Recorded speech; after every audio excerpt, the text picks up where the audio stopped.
Good morning and welcome to the hearing regarding UAP disclosures. For too long, the issue of unidentified anomalous phenomena, commonly known as UAPs, has been shrouded in secrecy, stigma, and in some cases, outright dismissal.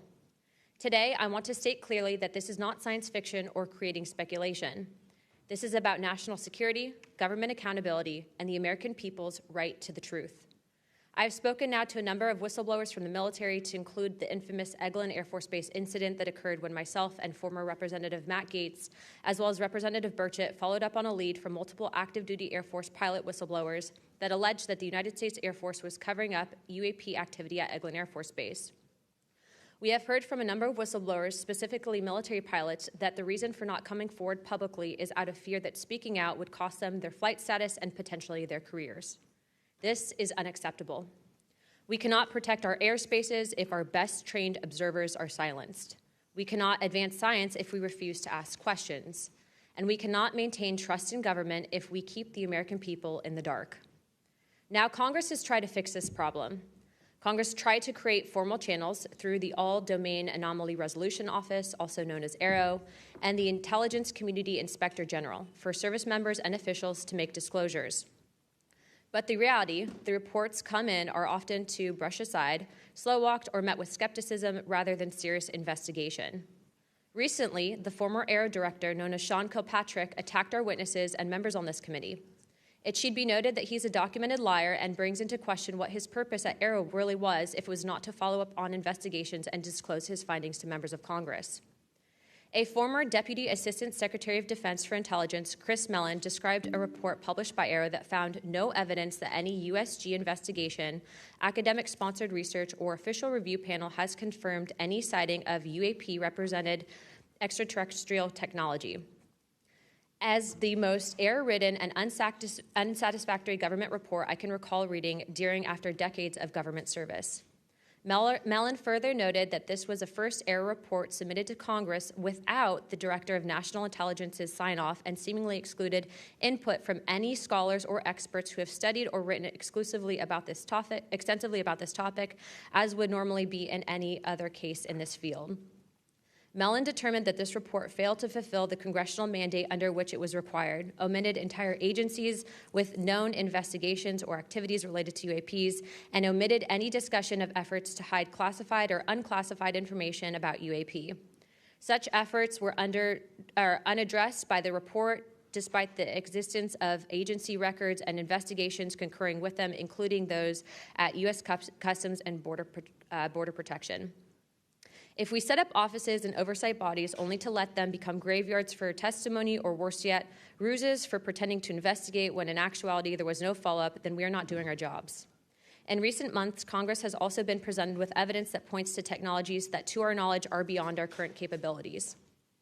It is our duty as elected representatives to follow the facts wherever they lead and to ensure that those facts are not buried under classification stamps or bureaucratic excuses.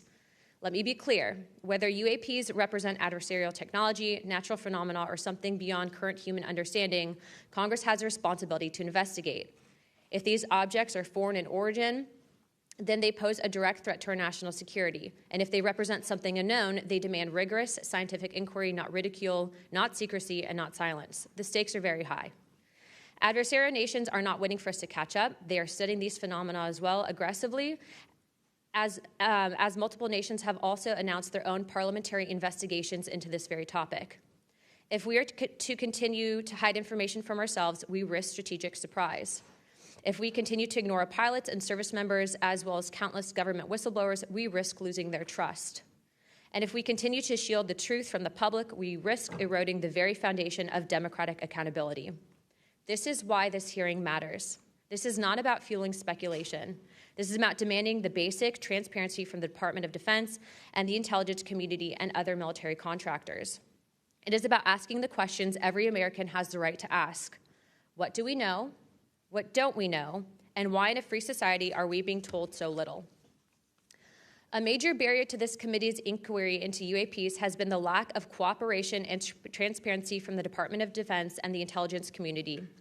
In preparation for previous UAP hearings, the committee repeatedly asked the Department of Defense to allow members to view videos and files related to UAP incidences. Unfortunately, the Department of Defense notified the committee staff that due to the department's special access program rules, only members of the House Armed Services Committee, as well as the Defense Subcommittee on House Appropriations, also known as HAC-D, were allowed to be read in onto such programs. For a non-committee member to be allowed to view these documents and videos, individual members must be approved by the chairman and ranking member of both HASC and HAC-D. Independent staff oversight has presented a consistent problem for Congress, as well as program budgets are classified. Additionally, oversight reporting to Congress is classified and only provided to the authorizing and appropriations committees of jurisdiction. The American people are not fragile. They do not need to be shielded like children from reality. What they cannot tolerate and what they will not forgive is a government that withholds the truth and punishes those who dare to speak up. I want to close with this. Future generations will look back at this moment and ask what we did when presented with the unknown. Did we look away, embarrassed or afraid, or did we pursue the truth with courage? I intend to be on the side of truth, transparency, and accountability, and I hope my colleagues on this task force will be able to do the same. To quote a few elected officials, Senator Schumer has stated, multiple credible sources allege a constitutional crisis over UFOs. Senator Rounds has stated that these are brilliant individuals and they are not making this stuff up. And our current Secretary of State, Marco Rubio, has stated very high clearances and high positions within our government in regards to these whistleblowers. Senator McConnell also described these whistleblowers as sane and credible. And the witnesses today are not alone. In fact, they're far from it. In fact, 34 senior military, government, and intelligence officials have broken their silence. This includes now Secretary of State Marco Rubio, Senator Rounds, Senator Gillibrand, General Jim Clapper, the former director of the government's UAP task force, the former head of aviation security for the White House National Security Council, the former Secretary of Defense, and many more. Again, to quote Secretary of State Rubio in an upcoming documentary known as The Age of Disclosure, even presidents have been operating on a need-to-know basis that begins to spin out of control. And to quote Senator Gillibrand, who also went public in this documentary, it's not acceptable to have secret parts of this government that no one ever sees. It's time for the fundamental truths of UAP to be revealed to our nation's leaders and the public. It's time for the U.S. government to exercise transparency. And with that, I yield to Ranking Member Crockett for the opening statement. Thank you so much, Madam Chair. At a time of increasing distrust in government, it is important for Congress to take action to restore the government's credibility. Bringing transparency to an issue of great public interest is a step toward doing just that. So I thank Chairwoman Luna for calling this bipartisan hearing to discuss unidentified anomalous phenomena, or UAP, which is today's term for what was commonly known as UFOs, unidentified flying objects. And while some people think of flying saucers when they hear these terms, it is vital that we focus on the real-world impact of UAPs on critical infrastructure, civilian safety, and national security. There is good reason to believe that most UAPs have origins far closer to home. Currently, NASA has not found any evidence that any UAPs have an extraterrestrial origin. Our adversaries are working to develop new capabilities to gain military advantages, and those efforts are likely explanation for the mysteries that we have observed. Nevertheless, the federal government has a responsibility to the American people to investigate and provide transparent disclosures about every incident. The federal government is equally obligated to protect those who report what they've seen, especially to commanding officers and supervisors. And Congress should do everything in its power to protect whistleblowers and conduct oversight of agencies that are failing to provide that protection. Democracy depends on transparency, and transparency often relies on the courage of individuals willing to risk their careers, reputations, and in some cases, their personal safety to tell the truth. So I look forward to hearing from the witnesses today. We should welcome their accounts and acknowledge the bravery they have shown to come before us. We must ensure that all whistleblowers feel that they can come to Congress to tell their stories without fear of retaliation or professional consequences. We need transparency not just to make better policy, but also to ensure that information flows between all those who need it. There are too many tragic examples in our history where information lapses and a lack of cross-agency coordination led to disaster. Just this year, failure to communicate between FAA and the Department of Defense led to tragedy over the Potomac. The Biden-Harris administration sought to eliminate some of these lapses when it established the All-Domain Anomaly Resolution Office at the Department of Defense. AARO can convene sources from all branches of military, the FAA, and NASA to combine forces to create a comprehensive picture of what is happening in our skies. Some UAP reports have perfectly normal explanations: satellites, consumer drones, weather balloons, even pranks. But we need to track down each and every single UAP. The United States has millions of eyes in the sky, both electronic and human. But only the combination of civilian, commercial, and military sources can begin to create a complete picture.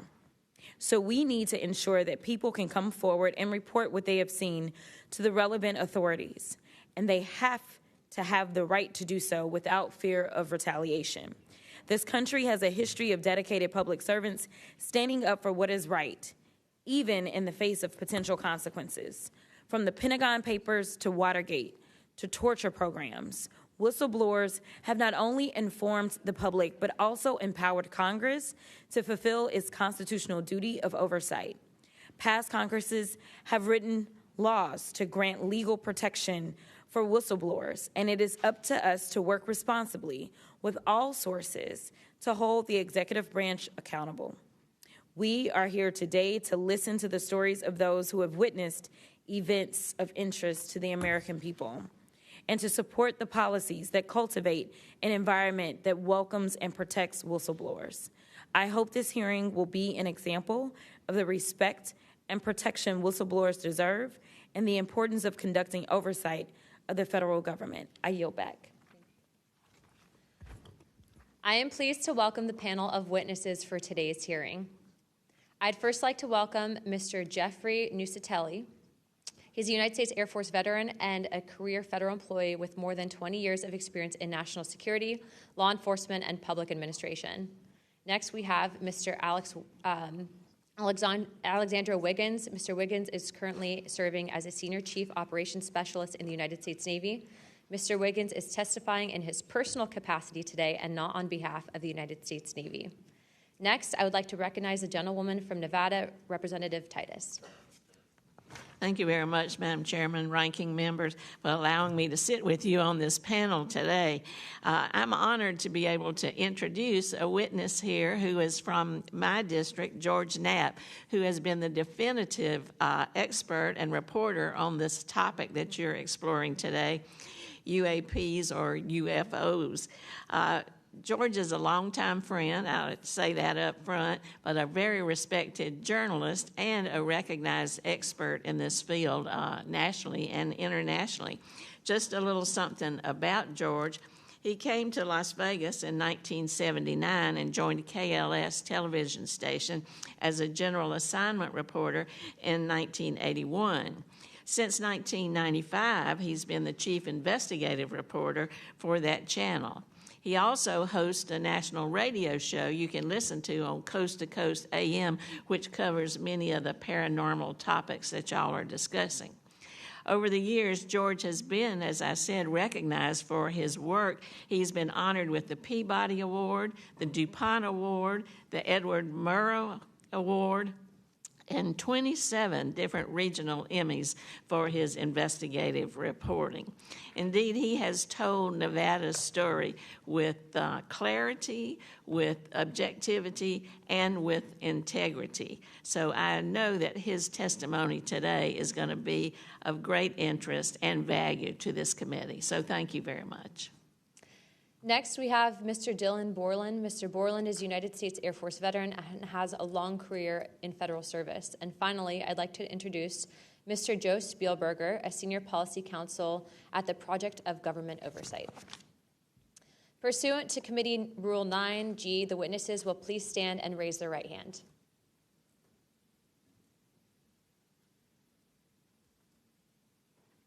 Do you solemnly swear or affirm that the testimony that you're about to give is the truth, the whole truth, and the nothing but the truth, so help you God?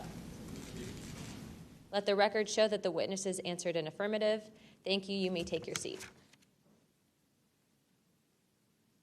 We appreciate you being here today, and I look forward to hearing your testimony. Let me remind the witnesses that we have read your written statements, and it will appear in full in the hearing record.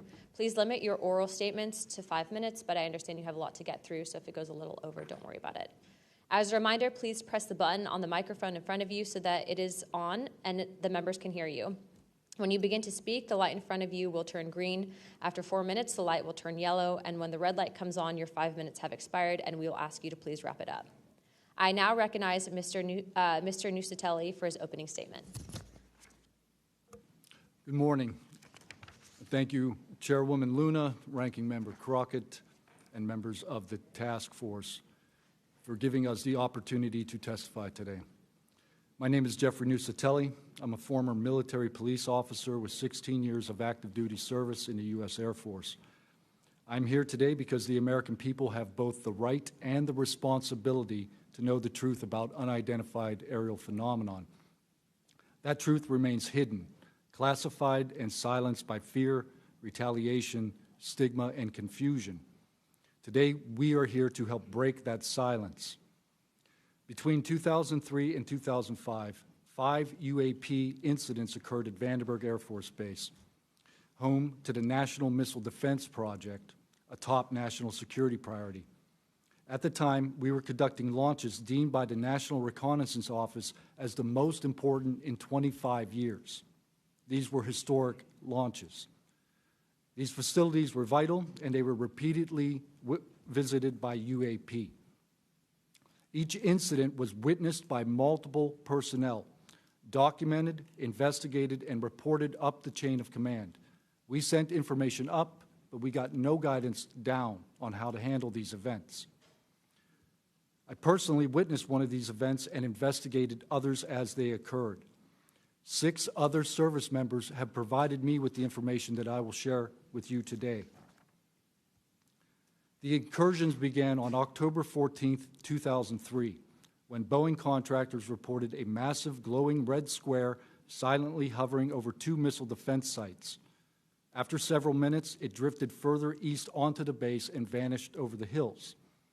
This event, now known as the Vandenberg Red Square, was referenced by Representative Luna at the first hearing on this topic. Official Air Force records of this event are in possession by Aero and the FBI. Later that night, while I was on duty, security guards at a critical launch site reported a bright, fast-moving object over the ocean. I responded to the incident. Chaos ensued over the radio as the object approached rapidly. I heard my friends screaming, "It's coming right at us, it's coming right for us, and now it's right here." Moments later, I heard them say that it had shot off and was gone. When I arrived on scene, I talked to 5 shaken witnesses who described a massive triangular craft larger than a football field that hovered silently for about 45 seconds over their entry control point before shooting away at impossible speed. About a week later, another patrol reported a light over the ocean behaving erratically. Believing it might be an unannounced aircraft, they declared an emergency, and an armed response force responded. Before the forces could arrive, the object descended and either landed or hovered on our flight line and then took off again at impossible speed. The witnesses to this event were threatened and intimidated afterward. They were told to keep quiet and think about what they were reporting. After that, things did get quiet until about 2005, when another patrol reported a massive triangular craft larger than a C-130 silently floating over the installation. He watched it for a few minutes. It traveled west and disappeared into the night. And then I had my own encounter, again in 2005. I was off duty, sitting in my backyard with 2 other police officers when we noticed what first appeared to be a satellite in orbit, but it wasn't acting like a satellite. The light was strange, it was pulsing, and then it started to maneuver. It dropped in elevation. At times it would vanish from view and reappear in a different location in the sky. and eventually it reappeared 200 feet over my house. It was a 30-foot diameter sphere of light. My friends and I watched it for a moment, and then it gently accelerated and traveled up and disappeared into the stars. These events profoundly changed my life and the lives of my friends. We stand at a pivotal moment in history. The question is no longer whether these events are real, but whether we have the courage to face them.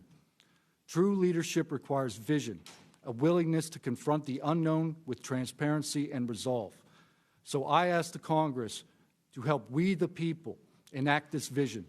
There are 3 goals: fund independent research and treat UAP study with the same seriousness as we would any other scientific field.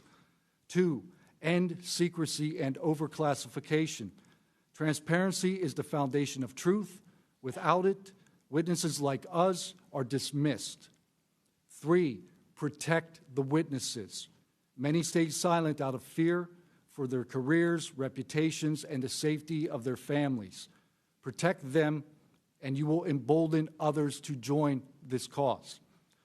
These phenomena challenge our deepest assumptions about reality, consciousness, and our place in the universe. Exploring them can unlock transformative breakthroughs in technology, biology, and human understanding. Let this be the moment when America chooses courage over fear, transparency over secrecy, and progress over stagnation. Let's show the world that our nation leads not only through strength, but through fearless pursuit of the truth. Thank you. Thank you, Mr. Nusatelli.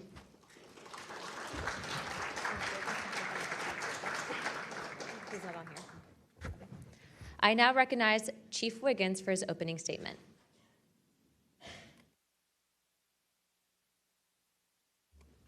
Please press your button. Thank you. Good morning, Chairwoman Luna, Ranking Member Crockett, and members of the task force and the committee. Thank you for the opportunity to testify today. My name is Alexandro Wiggins. I'm an active duty U.S. Navy Operations Specialist, Senior Chief Petty Officer, father of 3, and dedicated American testifying today in my personal capacity.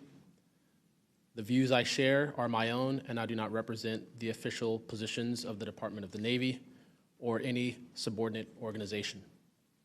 On the evening of February 15th, 2023, at approximately 19:15 PST, in the Whiskey 291 warning area off the coast of Southern California, I was serving on board USS Jackson. During that period, I moved between the Interior Communications Center, ICC-1, and the bridge wing, correlating the sensor picture with visual observations, part of my routine responsibilities for surface and air picture management. What I observed and what our crew recorded was not consistent with conventional aircraft or drones as they appear on our system. A self-luminous tic-tac-shaped object emerged from the ocean before linking up with 3 other similar objects. The 4 then disappeared simultaneously with a high synchronized, near instantaneous acceleration. I observed no sonic boom and no conventional propulsion signatures, no exhaust plume, no control surface articulation on the Sapphire image system. Shortly after the synchronized departure, radar tracks dropped. These observations were multi-sensor and recorded inside of ICC-1 with time location overlay visible in our source frames that have been made public by journalists. From my experience operating in this region over many years and consistent with our public characterized encounters, unidentified objects reoccur in United States operation areas off Southern California.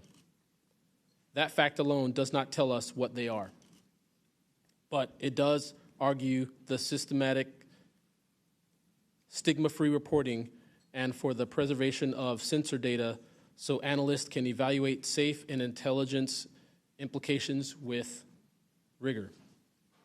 I want to underscore 3 points for the task force and the committee. Aviation and maritime safety.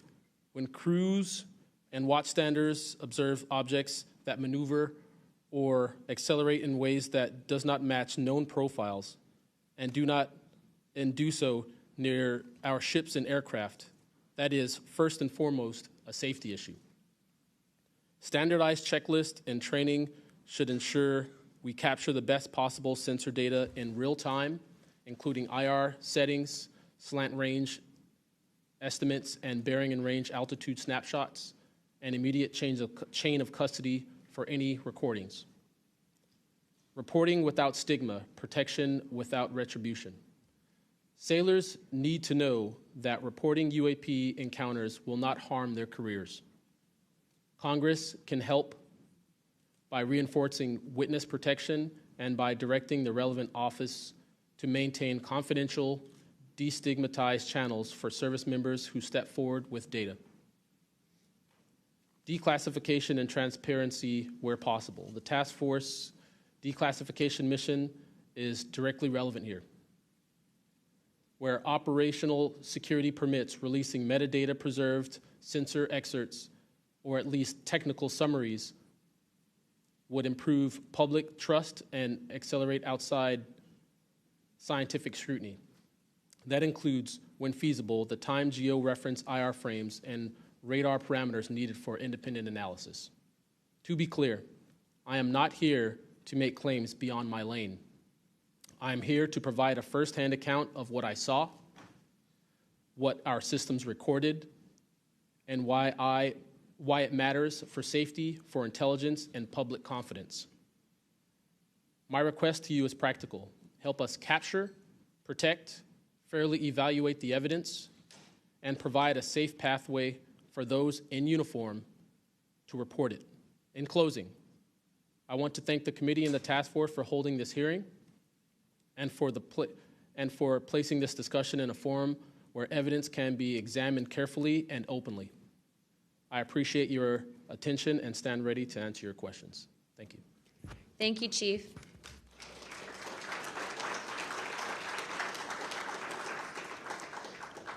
I now recognize Mr. Knapp for his opening statement.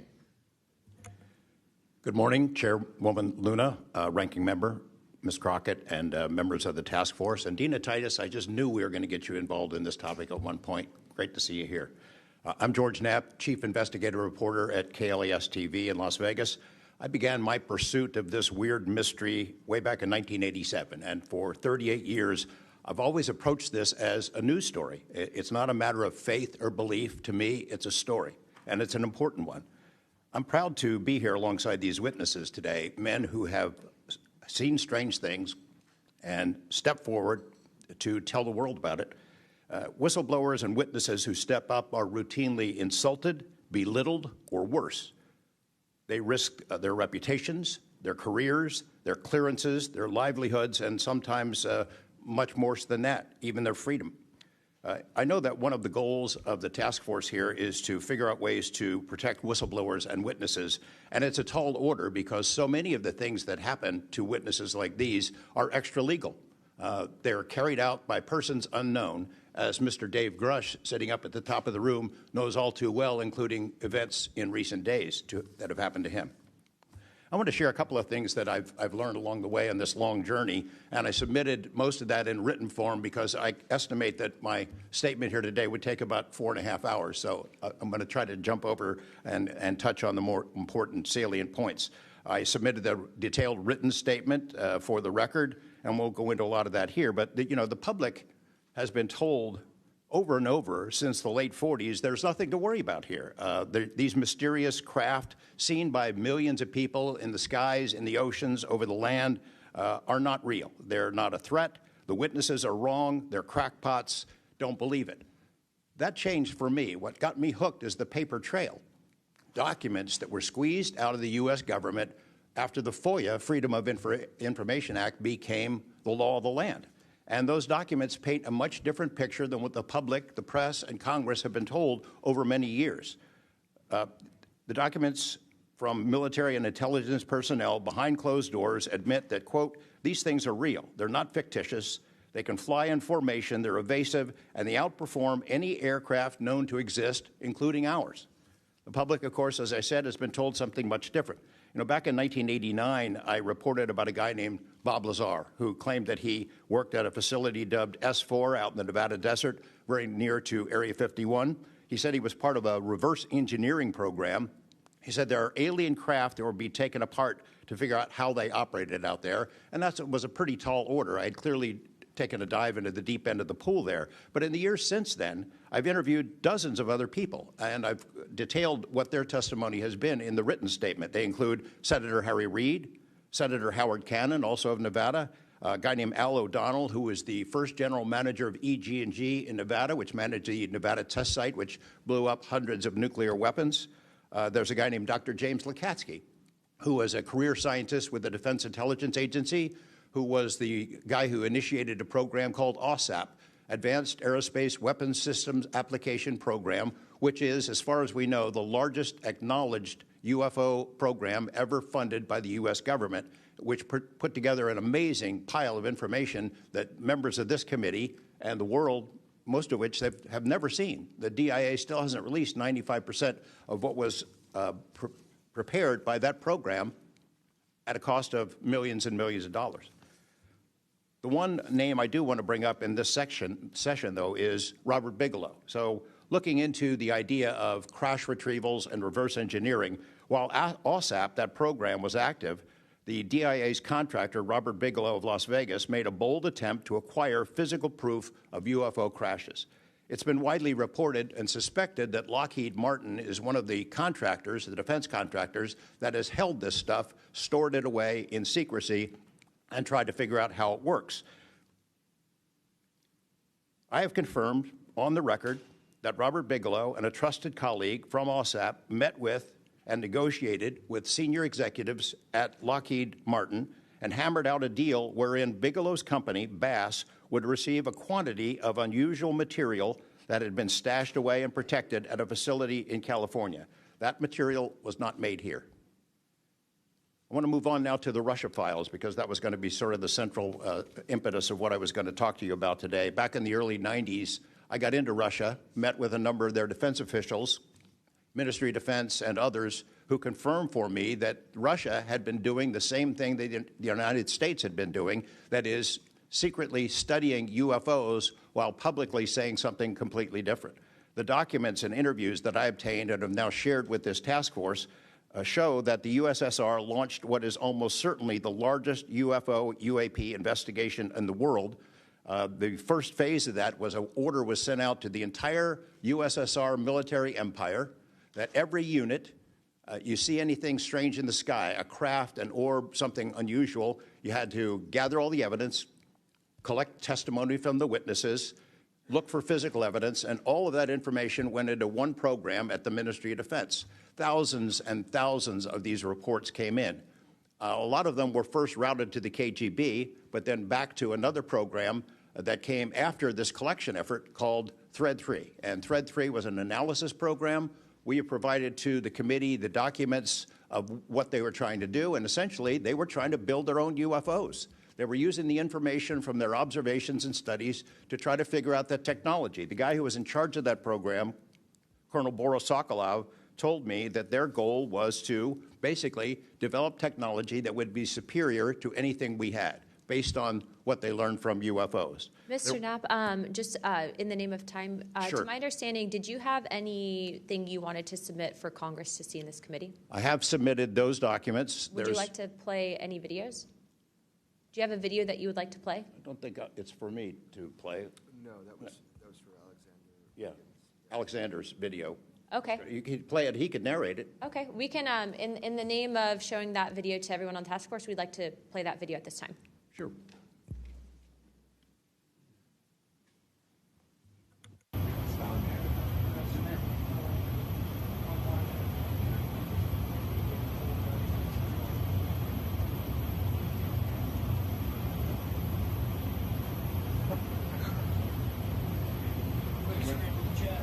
Wouldn't surprise you, I tell you. You call it the VVSS team. Yeah, like 22,000 feet.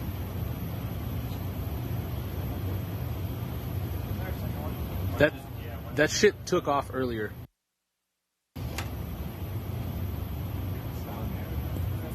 we can get rid of the audio real quick.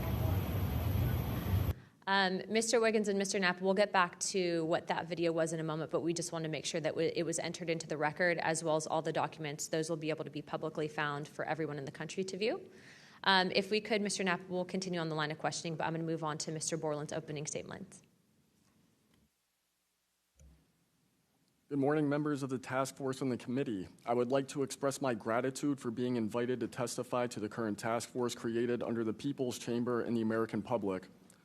As an American citizen, veteran, and intelligence community professional, it is an honor and a privilege to serve under oath before you on behalf of our country. I speak for myself and no former agency or company I have been previously affiliated with. My name is Dylan Borland, a former 1N1 geospatial intelligence specialist for the United States Air Force in an active duty enlisted capacity from 2010 to 2013.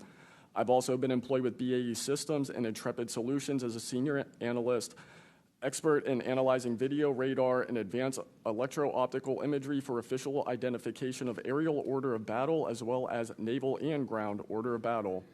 I'm a federal whistleblower, having testified to both the ICIG and ARROW with direct firsthand knowledge of and experience with craft and technologies that are not ours and are reportedly operating without congressional oversight.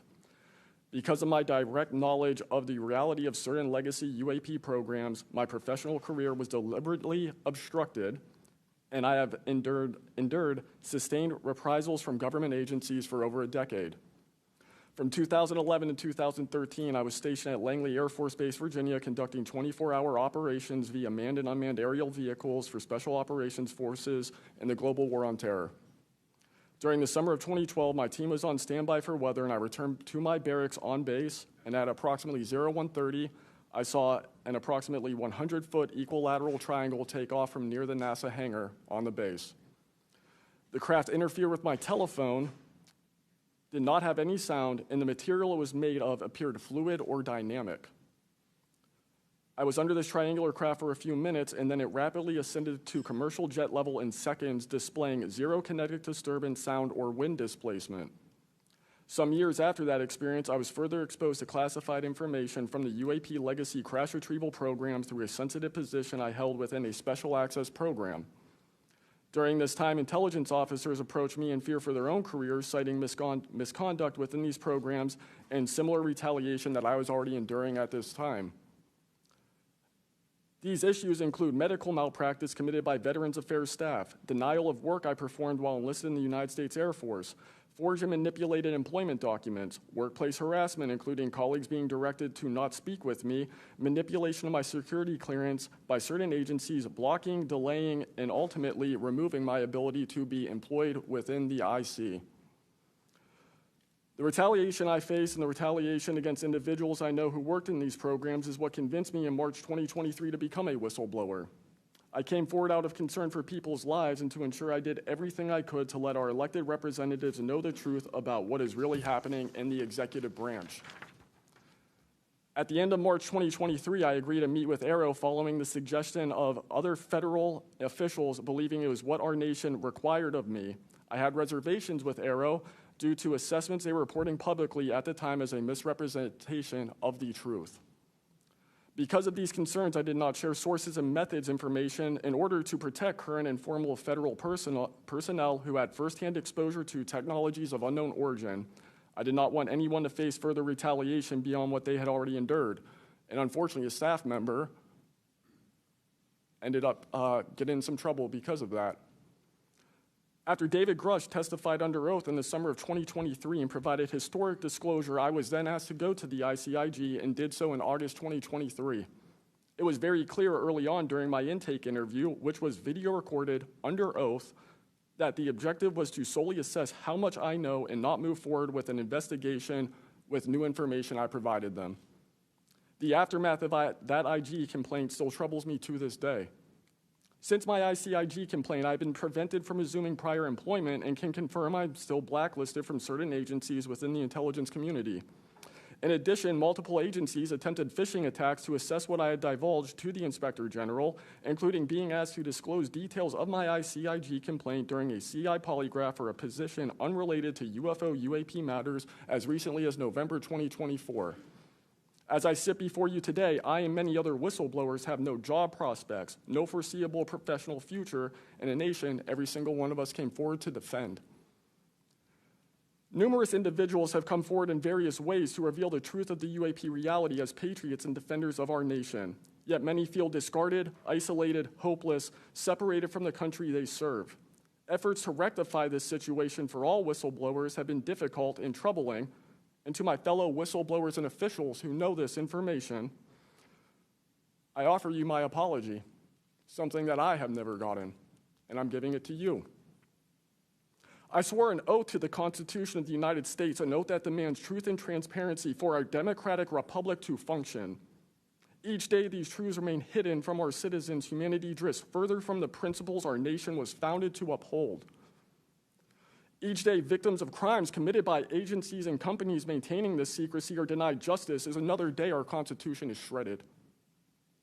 In 2023, Patriots provided this committee and the executive branch with undeniable proof of the UAP reality, and I commend your continued commitment.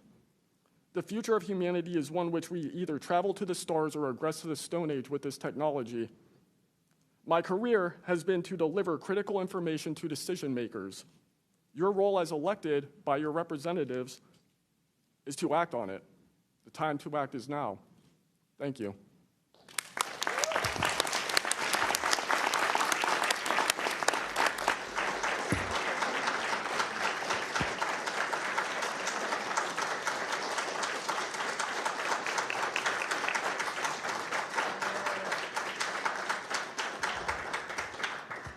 Mr. Borland, thank you for your service to our country, and we appreciate you. And we are sorry about how you've been treated, and we will make sure that we try to rectify that situation. Thank you, ma'am. Mr. Spielberger, please, your opening remarks. Chairwoman Luna, Ranking Member Crockett, and Task Force members, thank you for the opportunity to testify here today about the importance of strengthening whistleblower protections, especially in the context of national security. I'm a senior policy counsel at the Project on Government Oversight, a nonpartisan independent watchdog organization that investigates and exposes waste, corruption, abuse of power, and when the government fails to serve the public or silences those who report wrongdoing. Whistleblowers are the first line of defense to root out waste, fraud, abuse of power, and corruption in our government. Congress relies on whistleblowers so that it can fully exercise its oversight and legislative authorities. It's understandable that former presidents of both parties have often taken a hostile approach toward whistleblowers. Their disclosures can embarrass the president and their political party or even lead to a national scandal. But whistleblowers continue to play a vital role during both Democratic and Republican administrations. They help Congress and the public identify and understand what government corruption looks like. Their disclosures fuel investigations and allow us to address wrongdoing and hold those responsible to account. That's why historically there's been a strong bipartisan consensus in Congress to support and protect whistleblowers. Doing so protects the country and ensures our government is more responsive and accountable to the people. National security whistleblowing in particular is a tradition going back to the founding of our country, and over time, national security whistleblowers and their disclosures have impacted some of the most fundamental issues and questions about how we wish to be governed and how our government can better serve its people. From the role the U.S. plays around the world to holding powerful actors accountable, government ethics and transparency, human rights and civil liberties, executive branch authority, First Amendment freedoms of speech and dissent, freedom of the press, and the public's interest and right to know. Despite this invaluable public service, blowing the whistle comes at great personal risk. Whistleblowers risk losing their jobs, careers, livelihoods, and reputations. They can face retaliatory investigations, lawsuits, and even serious criminal charges. And they can endure deep mental, emotional, and psychological harm. All of that risk to speak the truth, to ensure that agencies fulfill their core missions, and that they serve the best interests of the people. Those who retaliate against whistleblowers don't just violate their legal rights, they inflict real harm on our government and betray the public's trust. Targeting whistleblowers instead of the corruption they expose wastes agency resources and further allows that corruption to continue unaddressed. It can instill a chilling effect across an agency, fostering a climate of fear and distrust, quieting dissent and free speech, and deterring potential whistleblowers from coming forward in the future. Whistleblowers are often some of the most dedicated and principled public servants we have because of their willingness to put themselves on the line to do what's right. And Congress has historically supported them, again, on a bipartisan basis, but unfortunately, whistleblowing has increasingly become more politicized, with support for whistleblowers often hinging on which party is in power and which party is politically inconvenienced by the misconduct being exposed. But to be clear, targeting whistleblowers individually risks undermining whistleblowing, period. POGO advises members of Congress on both sides of the aisle to focus on the evidence, not the individual.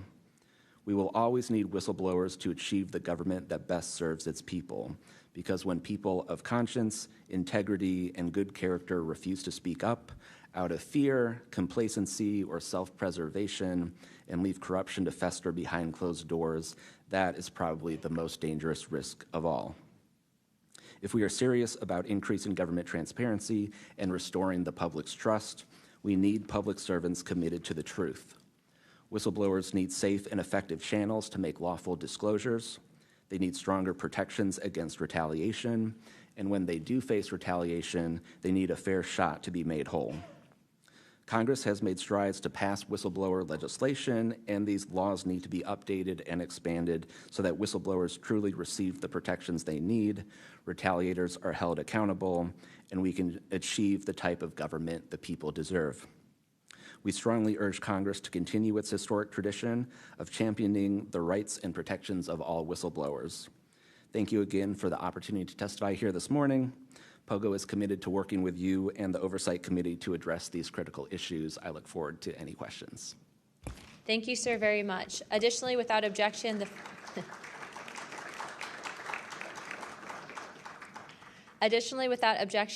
following members are waived onto the task force for the purpose of questioning witnesses at today's hearing: Representative Perry of Pennsylvania and Representative Grothman of Wisconsin. Sorry, and Representative Biggs from Arizona. I already got you, but yeah, we're good. Without objection, so ordered. I now recognize myself for 5 minutes of questioning. Also, as my friend Mr. Moskowitz might have to go, would you like to go now? Okay, all right. Mr. Borland, in your testimony, you described witnessing large triangular craft while stationed at Langley Air Force Base in 2012. Can you explain what you observed in terms of size, behavior, and why you're confident it was not conventional technology? Great question, ma'am. So on the base, I lived in the barracks. There was a little smoke pit outside. I was there on the telephone and looking across to the flight line, and I see a white light pop up and stop about 100 feet in the air. I thought it was a weather balloon. I've seen tests from there before, weeknight, normal thing, not surprising. I actually finished my cigarette, and I began walking up towards the flight line. There is a track, and because I was on 3 months of night work, I would walk the track at night when we were weather down. And as I began walking towards the flight line and the track, the light then flies across the base, across the flight line, and as it flies to me, a triangle manifests around the light. I can't tell you if it's active camouflage. I can't tell you if it appeared around the light, but I can tell you that it was a white light, and then it was a triangle. It stopped about 100 feet in front of me and approximately 100 feet above me. My telephone got extremely hot, completely froze, dead. I remember how thick it was. It was between 1 to 2 stories thick, equilateral triangle. I could never see the top of it, and the edges were 90 degrees. There were 4 lights in total, 1 light on each corner, and a larger light in the center, 2 to 3 times the size of the corner lights. But what was really odd was the outside. The best way to describe it is like looking at a James Webb telescope picture where you have the colors and then the black background. So the craft itself was this black metallic flake paint, but on top of the craft was this gold, lava, plasma, some type of fluid going over and around the craft. I'm under this for about 2 to 3 minutes, and then the center light flashes 2 to 3 times, no sound, immediately shoots up to commercial jet level minimum, in my opinion, and I immediately feel static electricity all over my body, and then I smell the smell of after a thunderstorm or lightning storm, that really strong summer thunderstorm smell. Gets up to flight level. I'm trying to get my phone reset, and I can only see the center light at this point. If I didn't actually see it take off, I would have thought it was a star. And then it hovers up there, and it begins to slowly move due east out over the Atlantic Ocean. I finally got my phone reset. The entire thing was about, from the time I saw the light pop up near the hangar until it took off out over the ocean, was about 15 minutes. And following up to that question, after you disclose this information to the Intelligence Community Inspector General, you're subject to phishing attempts and job blacklisting. How widespread do you think this is across the intelligence community for those who raise concerns regarding UAP programs? It's a difficult question to answer. I think prior to David Grush and people beginning this process of bringing people into awareness of the reality of these programs and certain things people have witnessed, probably extremely widespread. I think today there's still an issue, but because people are able to come before you and people are speaking out, I think it has been somewhat less. I would hope, though, that people would, because if this goes back into closed doors, this is going to get really ugly. What type of behavior have you witnessed from former Aero Director Sean Kilpatrick as well as his staff in relate to this information you provided to them? Did they ever try to classify this information as non-human technology? Good question. The problem with this is that I know what I experienced firsthand, and I know other things. I think the staff at Aero that I met with in March of 2023, I think they were good people doing the job they were told to do. I did not meet with Kirkpatrick. He was either not present or did not want to meet me that day. However, they did classify information about the reality of this subject, and it was very concerning because in my Aero MFR, they had actually referenced a former staff member that was the one who told me to go there, and they probably shouldn't have done that. And real quick before my time is up, and we might go to second round of questioning just so you're all aware, how important, given everything that you've seen and experienced, is the UAP Disclosure Act of 2025 in restoring both public accountability and trust? I think very important. I would hope, though, that the 7-year window could be shrunk, my opinion, but very important. The truth needs to be known. Thank you very much. I now recognize Jared Moskowitz of Florida. Thank you, Madam Chairwoman. Thank you for allowing me to wave on to the committee. I remember, the last committee when we had a bunch of former military personnel folks that either served on bases, were pilots, or were in different programs experiencing knowledge. It made me recognize that the narrative has changed, right? It's politically convenient for the government if you all weren't military folks in suits. It would be much better if you pulled up in Winnebagos and were wearing hats. And so the picture of this, because that's important for the American people and how you tell a story, what the message looks like, and who the messenger is. So this is now the second or third committee where we have former military folks with impeccable records, with information and knowledge. And it's definitely clear on a bipartisan basis that we have to protect our whistleblowers. There's no doubt. And in a day in which it's really hard to tell what's true or not from a political standpoint. And so I don't really know what is true. I don't know on this subject. But I do know when we're being lied to. And we are definitely being lied to. There's just no doubt about that. Mr. Wiggins, I want to talk to you. I find your background and testimony compelling. When you first saw what you were looking at, what were your first thoughts? My first thoughts were, I think everything that I was told and taught as a kid and as growing adult no longer was applicable. If I'm able to see something that I thought defies gravity in such a way, then what else could be possible? That was my first thought. So did you think what you were looking at was a weapons program that you were unaware of, or did you think what you were looking at was obviously some extraterrestrial piece of technology? Neither one of those crossed my mind. It was just. How about now? What do you think it is now? I'm not the expert. I think it. I want to be as skeptical as everyone else and just hope to know the information. Anyone in the U.S. government tell you what you were looking at to try to dissuade you from what you thought it was? No. So no one was like, oh, there was some anomaly with the technology. No one from the government did that? No one.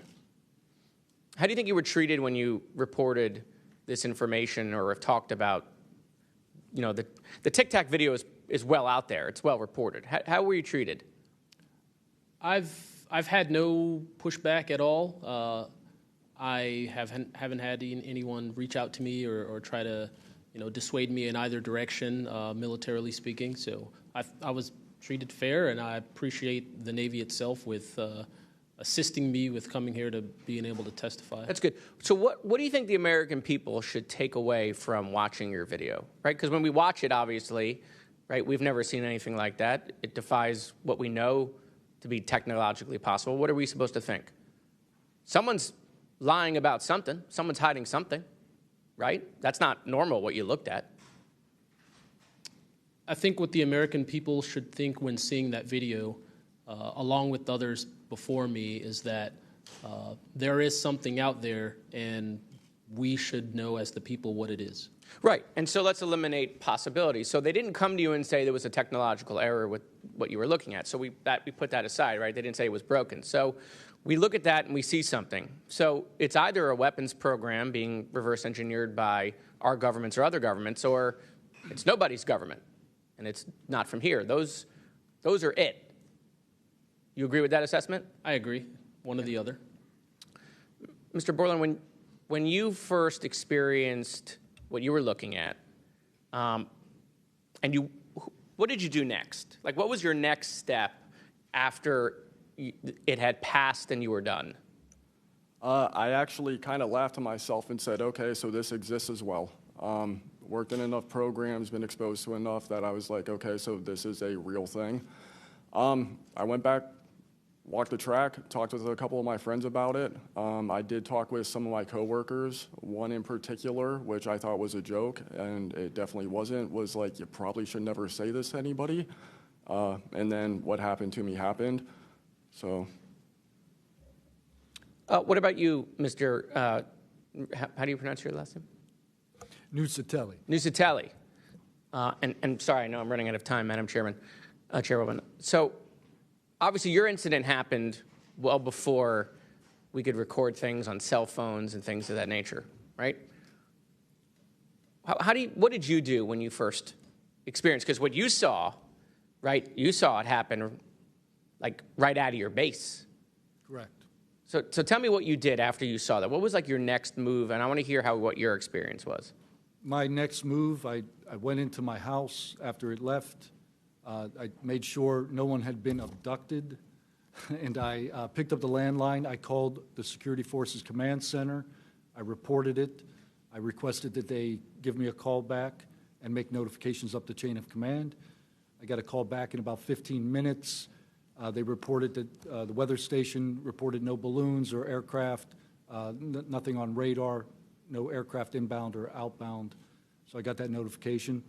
And then within the following day or two, me and the other witnesses wrote statements. We prepared a report, and then we filed all that information. Madam Chairman, thank you for your indulgence in my questioning, and thank you for continuing to lead on this subject. What do you and your friends think about it today? You all have talked about it. Yeah. I mean, so what do you think about your experience as a collective group? That'll be my last question, Madam Chairwoman. I mean, we've been talking about this for 20 years. We don't know what we saw. What we saw changed our lives in the way we think about everything. It was incredibly profound. The object I saw, I don't even know if it was an object. It was a light. It was an orb. It didn't look like a craft, but it did look solid. And that's what we talk about. We noticed the object, and this was a pattern across all the encounters. Someone would see a light. They would pay attention to the light. And then the object responds. It performs for you. And then they come down and they investigate you. So it's almost like they're curious. So that's the thing we primarily talk about. Why did it come after we noticed it? Maybe it noticed us after we noticed it. You're welcome. I now recognize Representative Mace for 5 minutes.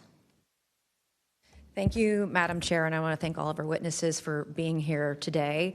Mr. Borland, I'd like to start with you and ask a few questions. Were there any other witnesses when you saw the equilateral triangle? Were there other witnesses that saw the same thing? Not to my knowledge, ma'am. At that point, the only people that would be awake is those of us that were doing operations for the GWAT and then security forces. So not to my knowledge. And do you think that, in your opinion, that the equilateral triangle was the U.S. government's technology? I did once upon a time, but knowing what I know now, I'll have to answer that question in a skiff probably. Well, my next question is, you teased us, so knowing what you know now means what? I know enough to know that if you want an answer to that question, go to Arrow. They have the answer. Do you think it was a foreign government? I do not, no. And Arrow is supposed to be disclosing. The last time I was in a skiff with Arrow, they said they were going to be doing disclosures. Had they been doing much of that? I don't have an answer to you you. I don't know. I know what Arrow reports publicly, and I know what I've been through. Yeah. And some of this stuff can be, I think, debunked, right? Sometimes there are weather balloons that look kind of a little funky, or drones or whatever, depending on the angle, direction, speed, et cetera. Are you scared for your safety? That's a complicated question. So being here today, if I say the wrong word, technically I can be charged with espionage. Espionage is a death penalty. Whistleblowers have faced it. John Kiriakou, for example. I am not scared for my physical safety in the sense of an agency or company coming to kill me, but I have no job. My career has been tarnished. I'm unemployed, living off of unemployment for the next 3-4 weeks until that's gone. So it's a complicated question. Have there been stories leaked about your life to try to discredit you in the public eye? As of now, I don't know. We know they did that to Mr. Grush. I am aware. Yes, ma'am. They leaked his private medical information, horrific things. It is. Okay, you said in your testimony earlier with the chairwoman, you know other things. I guess that has to be mentioned in a skiff. It would. The other things. It would, pending I'm even legally allowed to speak on, and the people in the room are even legally allowed to hear it. And is that, would we need to know the compartmentalized word, like what the code word is, or the name of the program, the special access program, in order to even hear it? You have to know the word, right? I would suggest the name of it, right? I would suggest that to be asked to DNI Gabbard and work with her for that, because I can't give you the answer on what is the requirement. But this is what the U.S. government does, right? They compartmentalize the information. Only certain people know the name of the program, and if you don't know it, you can't get the information. If you don't have the name, you don't know what to ask for. Even when we're reviewing the budget, we go into a skiff, we look at DOD budget and the budget of like black box programs, and we don't know what we're looking at because we don't know what these programs are. Is it a way for the government to hide from Congress what's really going on and where the money's going? In my opinion, absolutely, yes. You mentioned, too, in your testimony earlier that, quote, you went to speak with the government and they said somebody's name, a colleague's name, and you said they shouldn't have mentioned that staff person's name. What does that mean? A Senate staffer who is the one who helped me get to Arrow recommended me I go there, gave me the email and the phone number because I could not find that information at all at the time. In fact, I believe you guys have talked about how Arrow didn't even have a website for quite a period of time. We were told they were going to do disclosures, both what they've debunked, because some of it can be debunked, and then what they haven't been able to debunk. And to my knowledge, it hasn't been a thing. I only have 1 minute left, so Mr. Knapp, we are definitely going to watch every documentary. You guys have you and Jeremy have done a terrific job. I usually have more questions than I have answers. I think we all do, and you guys are doing a terrific job to bring information to the public. Do you think that any of this is a psyop by the U.S. government?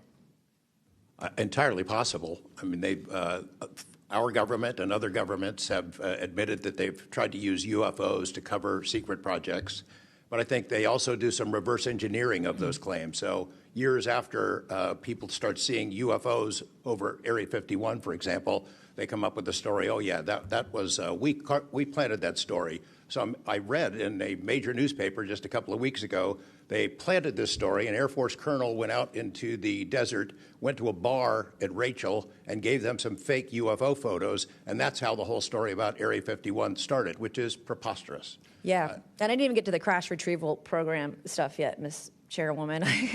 There's just so much. Okay, thank you so much for your time today. I wish we had more time. Thank you, Madam Chair.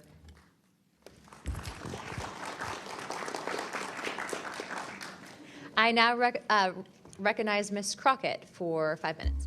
Thank you so much, Madam Chair, and thank you so much to each of the witnesses that have come before us today. The federal government has had a long-standing overclassification issue in general. We all know that, from the assassinations of MLK and Malcolm X to the COINTELPRO and torture programs to now UAPs. The federal government has kept the American public in the dark about issues of immense public interest. The federal government has routinely made excuses for failing to provide transparency to the public, the most common of which is national security concerns. Mr. Spielberger, can you provide an example of when national security was inappropriately used as a pretext for classification? Congresswoman, probably one of the most infamous examples of that is the 9/11 Commission that found that overclassification was a key factor in the failure to adequately prevent the attacks of that day. In addition to that, what lessons from these oversight failures should guide Congress in approaching UAP oversight? Generally speaking, we would advise this Congress to ensure that agencies adopt a general policy in favor of disclosure instead of a knee-jerk needing to overclassify information and documents. We should ensure that when information is classified or deemed sensitive, it's only for legitimate national security and privacy concerns. And we would recommend adding additional factors to the considerations of cost, value, and certainly to the extent that it's critical for the public interest and the public's right to know, especially when we are talking about these very serious national security concerns and implications. Can you speak to how whistleblowers have historically helped Congress uncover the truth in other areas and how that might apply here?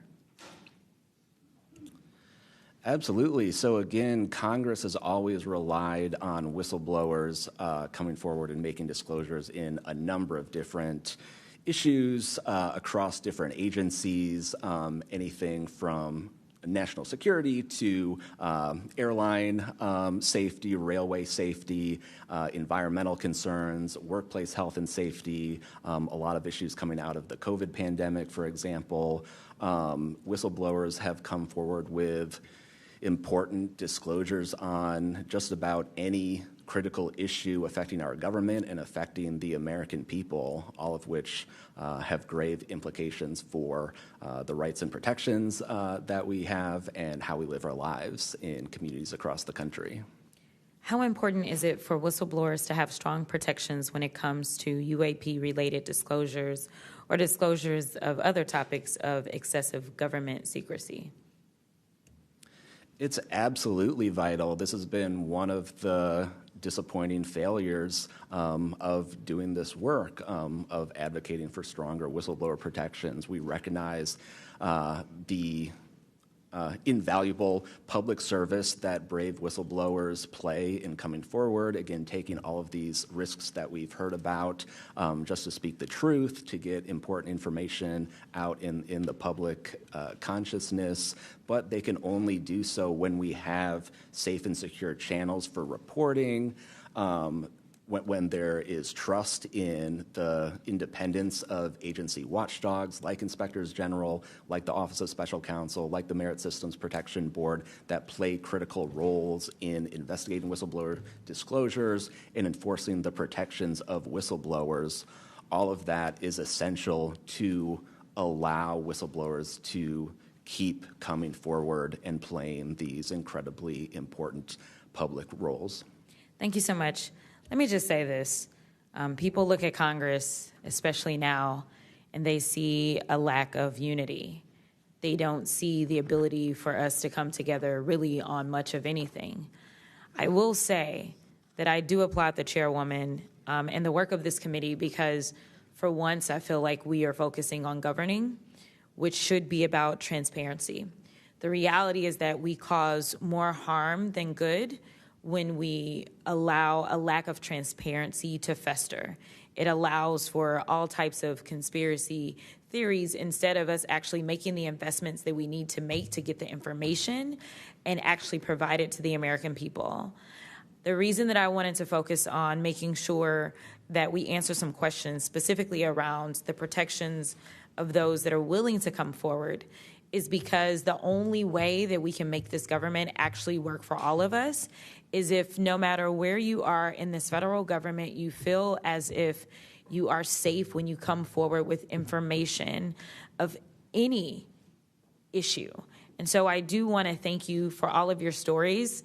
The reality is that we only get 5 minutes, and the vast majority of everything that you have to say cannot be contextualized within 5 minutes. But I know that my colleagues are going to get to kind of pulling some more of that out. But again, I really just want to thank you for your courage in this moment, and thank you for your service to our country.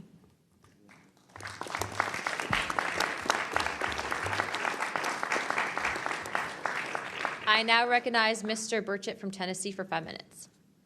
Thank you, Chair Lady, and thank you, Ranking Member Crockett.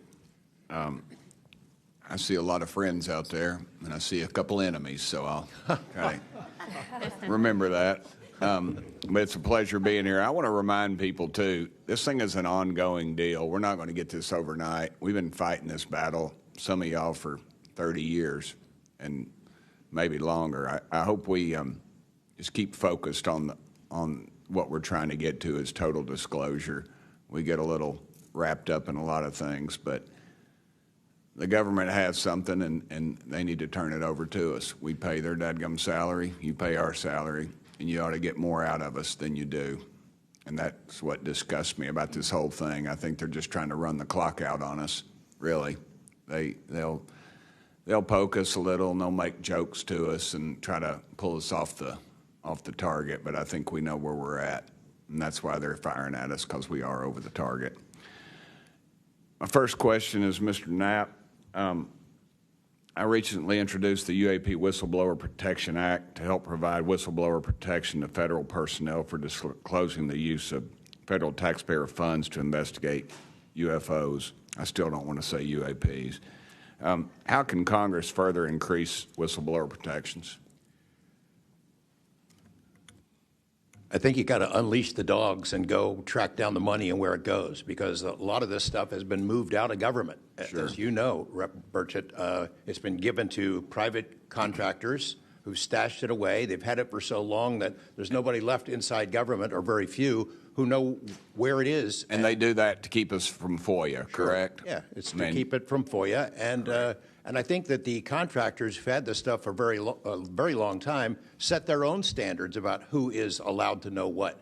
And it's a very small group that ever cracks that. I think Representative Luna has been looking at the use of classifications to hide things.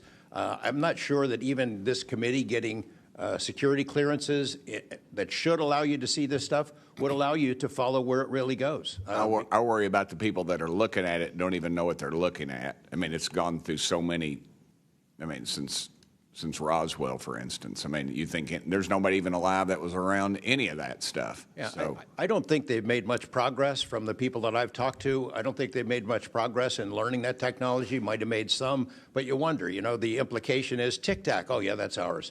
What flew over Washington, D.C. in '52, is that ours too? When are you going to break that out? You guys authorized tens of billions, hundreds of billions of dollars on weapon systems that can't do half of what we've seen UFOs do. So when do they break this out? If it's really a classified project, could change the world.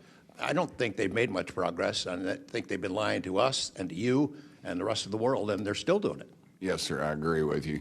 How did you manage to obtain the classified Russian UAP documents, and how did you get them back in the United States? Well, I met this Russian physicist who was in the United States lecturing. And I want to clarify that. I can't even take a thing of honey home on my airplane when I fly back to Tennessee. Yeah, so I did something pretty dumb. And I'm bitter about it, but go ahead. I did something kind of dumb. I met with these officials who, during that time period, glasnost, perestroika, the Russians were trying to open up to the world, and I saw it as a window of opportunity, and it was. And we were able to talk these folks into providing us information that otherwise we would never have seen. Some of that was classified. I found out that they only stamped the top pages of these documents that were classified, so I just removed them. I removed those pages, and I carried them out. And if they'd caught me, I'd be in a gulag still. Yeah. We'd be saying, what happened to George Knapp? Oh, yeah. What happened to the Russians that came forward to you in 1993, and were there any repercussions for them? Well, there were. The first thing that happened when I talked about this after getting back and going through the files and things and sifting through it, the Russian physicist who had helped us introduced all these people wrote back and said there was a huge eruption, that there was the real right, far autocratic forces that wanted a return of the USSR had really go after these guys. They described them as traitors. Nikolai Kapranov, the physicist friend of mine, said, look, if this had happened 5 years earlier, we would be in prison. If it had happened 10 years earlier, we would have been shot. Right. Luckily, at that point, Putin was not in power, but none of those people that we talked to on that trip in 1993 would ever talk to me again. I went back in 1996, and it was like I had the plague. I spoke to different people, but they were scared. And eventually, the story was spun where the Ministry of Defense officials who gave us this information were described as ufologists who said there was nothing really significant to these files. They didn't really find anything a big deal. And I can tell you, you'll see those files that I shared with you, they did find stuff. There was an incident in October of 1982 over an ICBM base where UFOs popped up, was observed over this base where the missiles are pointed at us, United States. These UFOs perform incredible maneuvers. They split apart. They fuse back together. They'd appear and disappear. And right at the end of this 4-hour period, the launch control codes for the ICBMs lit up. Something entered the correct codes. The missiles were fired up and ready to launch, and they could not shut it down. The Russian officers were panicking. The UFOs they disappeared. The launch control system goes back to normal. Colonel Sokolov and his team came in, took the thing apart, could not figure out what it was. It wasn't a power surge or EMPs or some of the baloney excuses that our country has given for similar events involving our nuclear missiles. They thought it was a message from wherever the UFOs were from. And that's a chilling thing. I mean, we were a couple of seconds away from World War III starting, and the UFOs were responsible for it. All right, I'm out of time, but real quick, who are the contractors that have this material, the corporations? Well, one of them is Lockheed. And I'll tell you, I mean, I'm not saying Lockheed's the bad guys. They're doing what they were asked to do. Sure. They have lied about this because that's what they're supposed to do. But Lockheed would be one. There's a list I can give you, Congressman. Some of the big ones, the usual suspects. Okay, thank you. Yield back, Chair Lady. Sorry for going over. It's all good. It's all George Knapp's fault. I now recognize Ms. Boebert for 5 minutes. Thank you, Madam Chair. Chief Wiggins, based on your training and operational experience, could the behavior that you witnessed, a transmedium object vanishing without a sound, be explained by any known technology that we possess or other governments possess? It cannot. No. And has any government agency debriefed you or any of your shipmates regarding the EOIR and radar confirmed UAP encounter aboard USS Jackson? No one has, no, ma'am.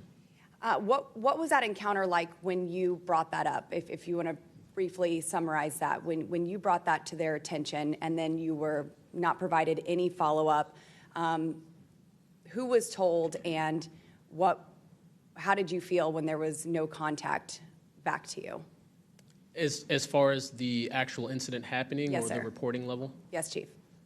It was within the event happening. My duties are to report to the tactical action officer on watch while we're standing watch. So tactical action officer was there. I made my report. I've not had any discussion outside of that day. There's been no communication to me or requests from me within side of the military.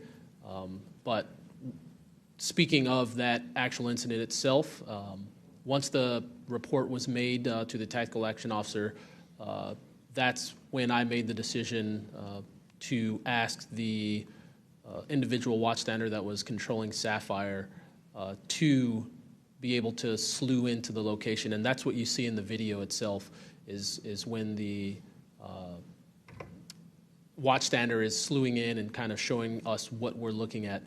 But outside of that, that's as far as the reporting went that I know of. Thank you, Chief. Just for the sake of time, Mr. Nusatelli, has ARO, the Air Force, or the FBI ever followed up with you personally about the Red Square event? I did have follow-up by ARO, nothing with the Air Force. The ARO office updated me, I think, at least 2 times. They let me know that they were unable to locate any records, that the records had been destroyed by the Air Force. The Air Force is destroying all their police records every 3 years on a schedule.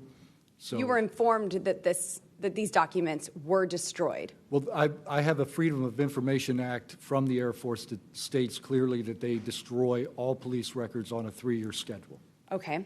So they were sitting on documentation, destroyed it, refused to question any of the lead investigators, anything leading into this investigation?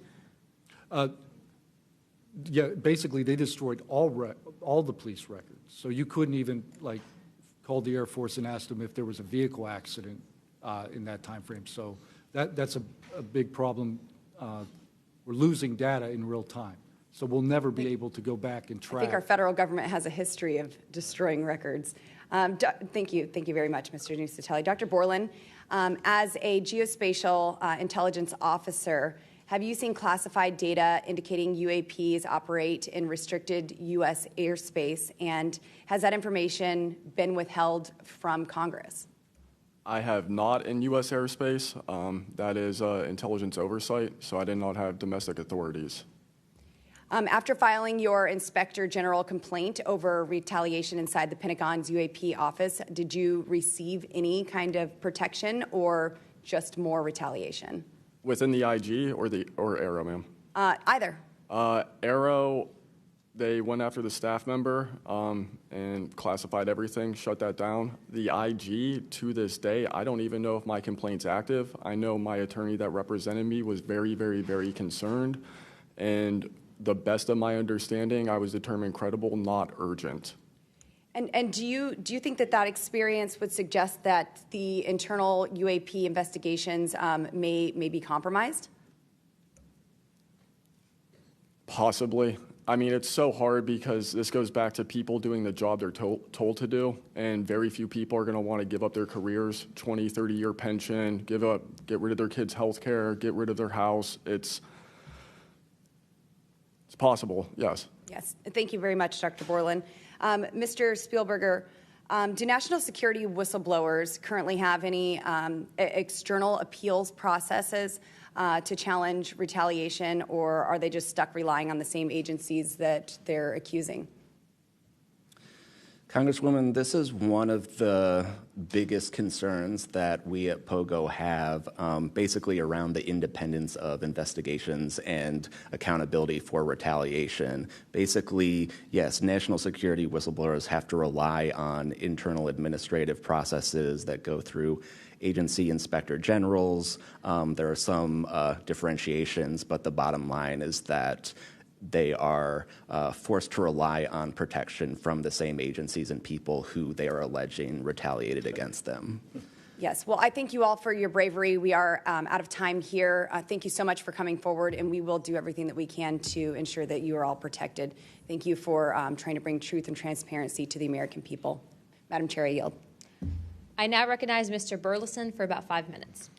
Thank you, everyone. It takes such great courage to come forward, and we acknowledge that, and I hope that you see that we are taking that seriously. And so very thankful for what you're doing today. I'm also very thankful for previous witnesses that have come forward.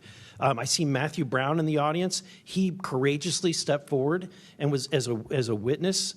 I encourage everybody to look and seek his testimony. I want to thank the people that came in our first hearing: Ryan Graves, David Grush, David Fravor. And in our second hearing, Admiral Gallaudet, Lou Elizondo, and Mr. Gold. And the many others that have come forward. We hear you, and it's time that we, enough is enough. It's time that we take action. Look, I'm not jumped to the conclusion that I believe that there are, aliens coming from another planet. But I'm open to that. And I think that it's our responsibility, especially when we're seeing that we have a government that is actively blocking information from us. Just last night, I tried to get an amendment onto the National Defense Authorization Act that fit in the germaneness of that bill to have UAP disclosure. And conveniently, it was named non-germane, mostly deemed by staff, not even an elected official. This is the kind of stuff that we repeatedly see. Last year, we were blocked by someone in House administration from being able to receive a full briefing from Arrow. So not an elected official, but someone in staff blocked us. And I've had it. Enough is enough. I want to cue up a video that I've been given. And as before it starts, I'm going to describe. This was taken October 30th of 2024. This video is of an MQ-9 drone tracking an orb, or this object, off the coast of Yemen. You'll see that another MQ-9 launched a Hellfire missile. That you cannot see that drone, and so I'm not going to explain it to you. You'll see exactly what it does.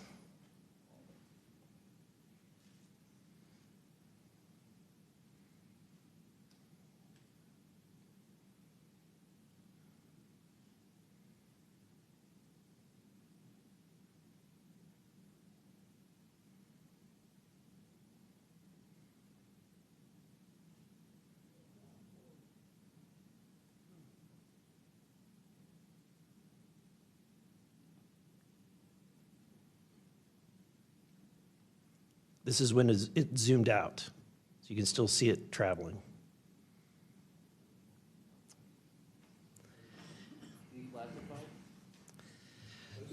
So, Mr. Knapp, have you heard about events like this occurring, and what information might you have?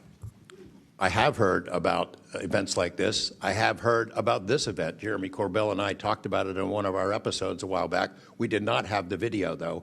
There are servers where there's a whole bank of these kind of videos that Congress has not been allowed to see, that the public hasn't been allowed to see. Occasionally, some of that stuff gets out in the wild, and it comes our way. It should be going to you. The public should be seeing this stuff. And why you're not allowed to, I don't know. But that's a Hellfire missile smacking into that UFO and just bounced right off. And it kept going. It kept going, and it looks like the debris was taken with it. Yeah, what the hell is that? What again, flies like that? Again, I'm not going to speculate what it is, but the question is, why are we being blocked from this information consistently? I want to ask this just question. How in the world, this is the document, I want to enter this in for the record if it hasn't already been entered, Madam Chair. The document that you provided on thread 3, this is a huge file. How in the world did you smuggle this out of Russia? Carefully. In your socks? I don't think I want to be really specific about it because I might have to go back there and get some more sometime. Although, okay. No, that'd be crazy to do that. Well, I took the top pages off that were stamped with a security signature, and I carry them out on my person. But the rest of them I just threw in my suitcase and threw some caviar in there as a distraction as well, and hoped for the best. Otherwise, I'd be a citizen of Siberia right now. And you had you reported James Lakatsky came to you with government possession of NHI craft and how they ultimately gained entry. Can you testify to the veracity of that claim? Dr. Lakatsky is an honorable man who served most of his career with the DIA, a very trusted, high-level rocket scientist and intelligence analyst who inspired the OSAP program, as I said earlier. And in full disclosure, I've co-written 2 books with him. He dropped this on myself and our other co-author out of the blue. And it took 14 months for us to get DOPSR approval for him to release 2 sentences on that. He said this craft, we had managed to get inside of it. It had no wings, no rotor, no tail. It had no fuel tanks. They didn't know how it flew or how it was operated. It clearly looked like it was aerodynamic, but he would not go further. He's a by-the-book guy, and until he gets clearance to say more about that, I don't think we're going to hear much more. But it's not ours. It wasn't ours. We didn't make it. We didn't know who made it and how it was built and how it operated. We've got at least one, and I don't know. I think that's enough confirmation that we do have recovered discs and materials. Lastly, Mr. Borland, in the classified realm, have you been exposed to undeniable confirmation of NHI technology? And then my second question is Base Systems involved in any way with reverse engineering exploitation of non-human intelligence craft? Yeah, we're gonna have to have a conversation this Skip for that. Whether I'm legally even allowed to answer that, and whether you're even allowed to hear it, sir. Okay. Again, you can sense our frustration. And so I just want to thank you for coming forward. We will continue to fight because, look, this is about making sure that this government belongs to the people and restoring the republic the way it was intended to be. Madam Chair, I also have further witnesses of courageous individuals. It was given to me by Dr. Stephen Greer, including Michael Herrera and his testimony. We have Roderick Castle and his testimony, Randy Anderson, his testimony, Stephen Digna, and others, 3 others, all saying similar things to what the witnesses today have said, and I would like to enter that into the record as well. No objection. Thank you. I now recognize Representative Lee for 5 minutes. Thank you, Madam Chair. I think we need to make sure that we don't get distracted by sensational stories only of unidentified anomalous phenomena and lose track of what the core of this hearing is about. This is all a perfect example of why whistleblowers are so important and why it's so important that we step up and protect them. With Trump, RFK Jr., EPA Administrator Lee Zeldin, and others committed to dismantling government and firing professionals who do dare to speak out against the threats this administration's disastrous policies create, we have to focus on protecting all whistleblowers, not only the ones who are reporting on UAP. I'd like to thank the whistleblowers who have agreed to come before the committee today and speak their truth. This administration's claims to care about waste, fraud, and abuse, and so often it is the whistleblowers who care and who are the tip of the sword fighting against the real waste, fraud, and abuse. One study found that whistleblowers expose fraud at more than twice the rate of third-party auditors. So, Mr. Spielberger, what are some of the best examples of whistleblowers exposing fraud and abuse in the federal government?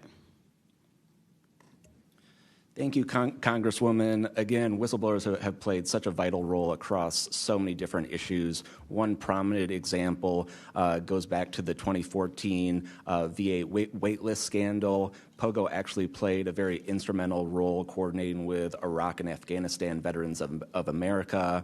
At that time, we received tips and whistleblower disclosures from over 800 different individuals talking about the VA subjecting veterans to extensive wait times in order to get the basic standard of care that they deserve. It's certainly prolonged serious illnesses, even contributing to hastened deaths, and we were able to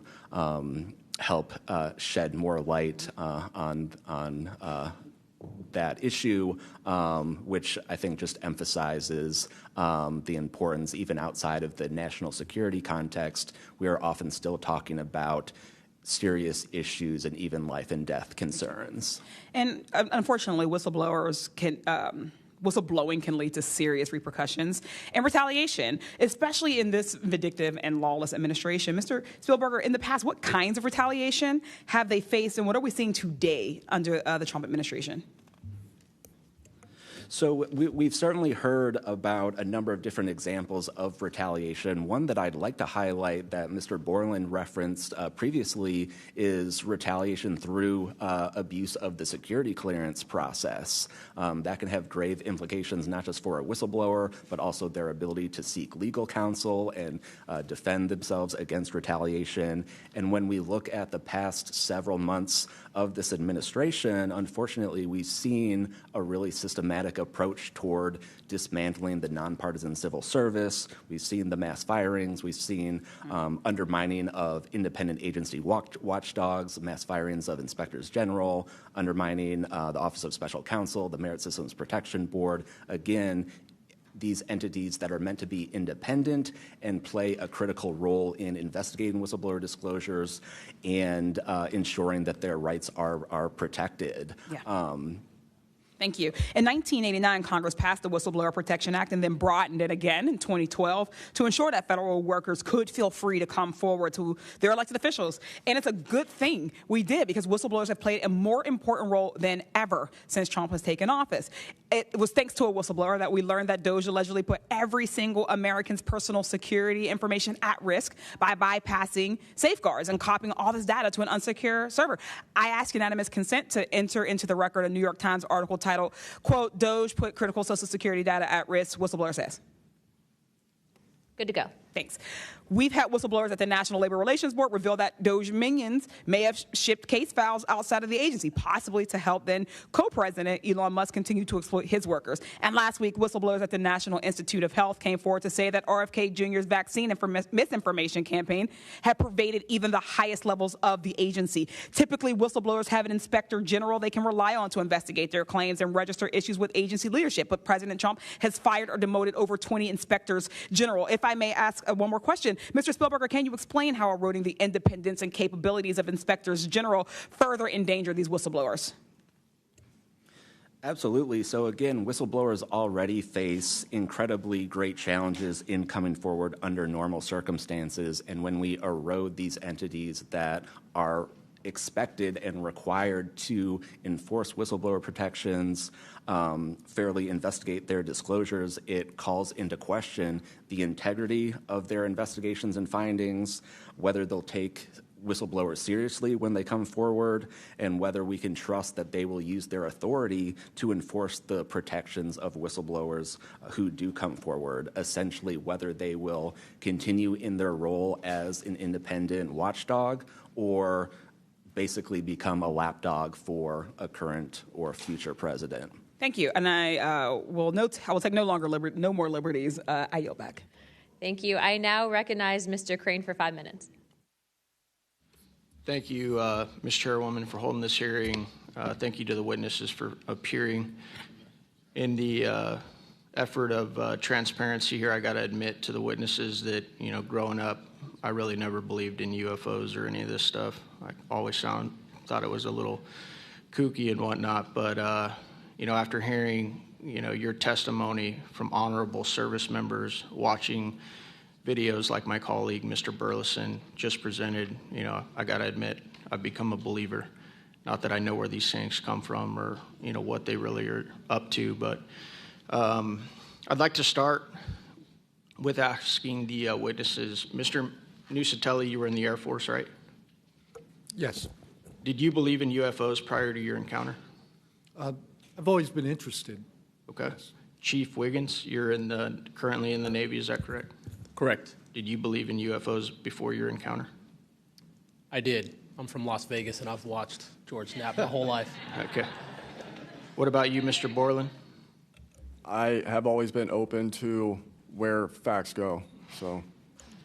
Were you guys scared or hesitant to come forward and tell your story because of fear and believing that you might be reprimanded or ostracized from society because of your stories?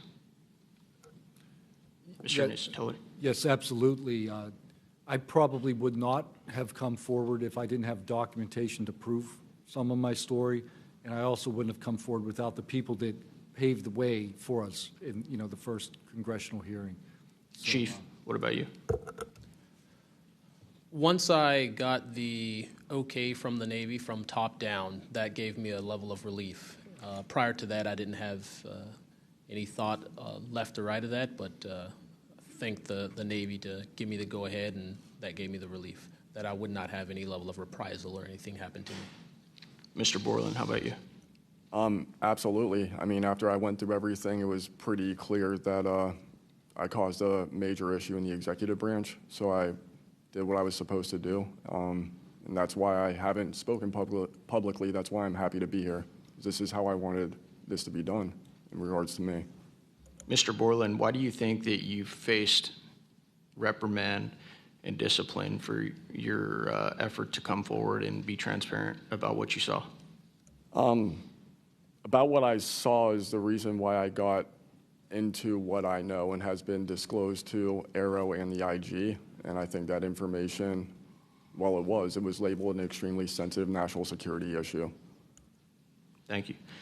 Mr. Knapp, I've watched many of your videos on Joe Rogan and other places. One of the big questions, I think, for many of us is why do you believe that the federal government refuses to be transparent about this issue?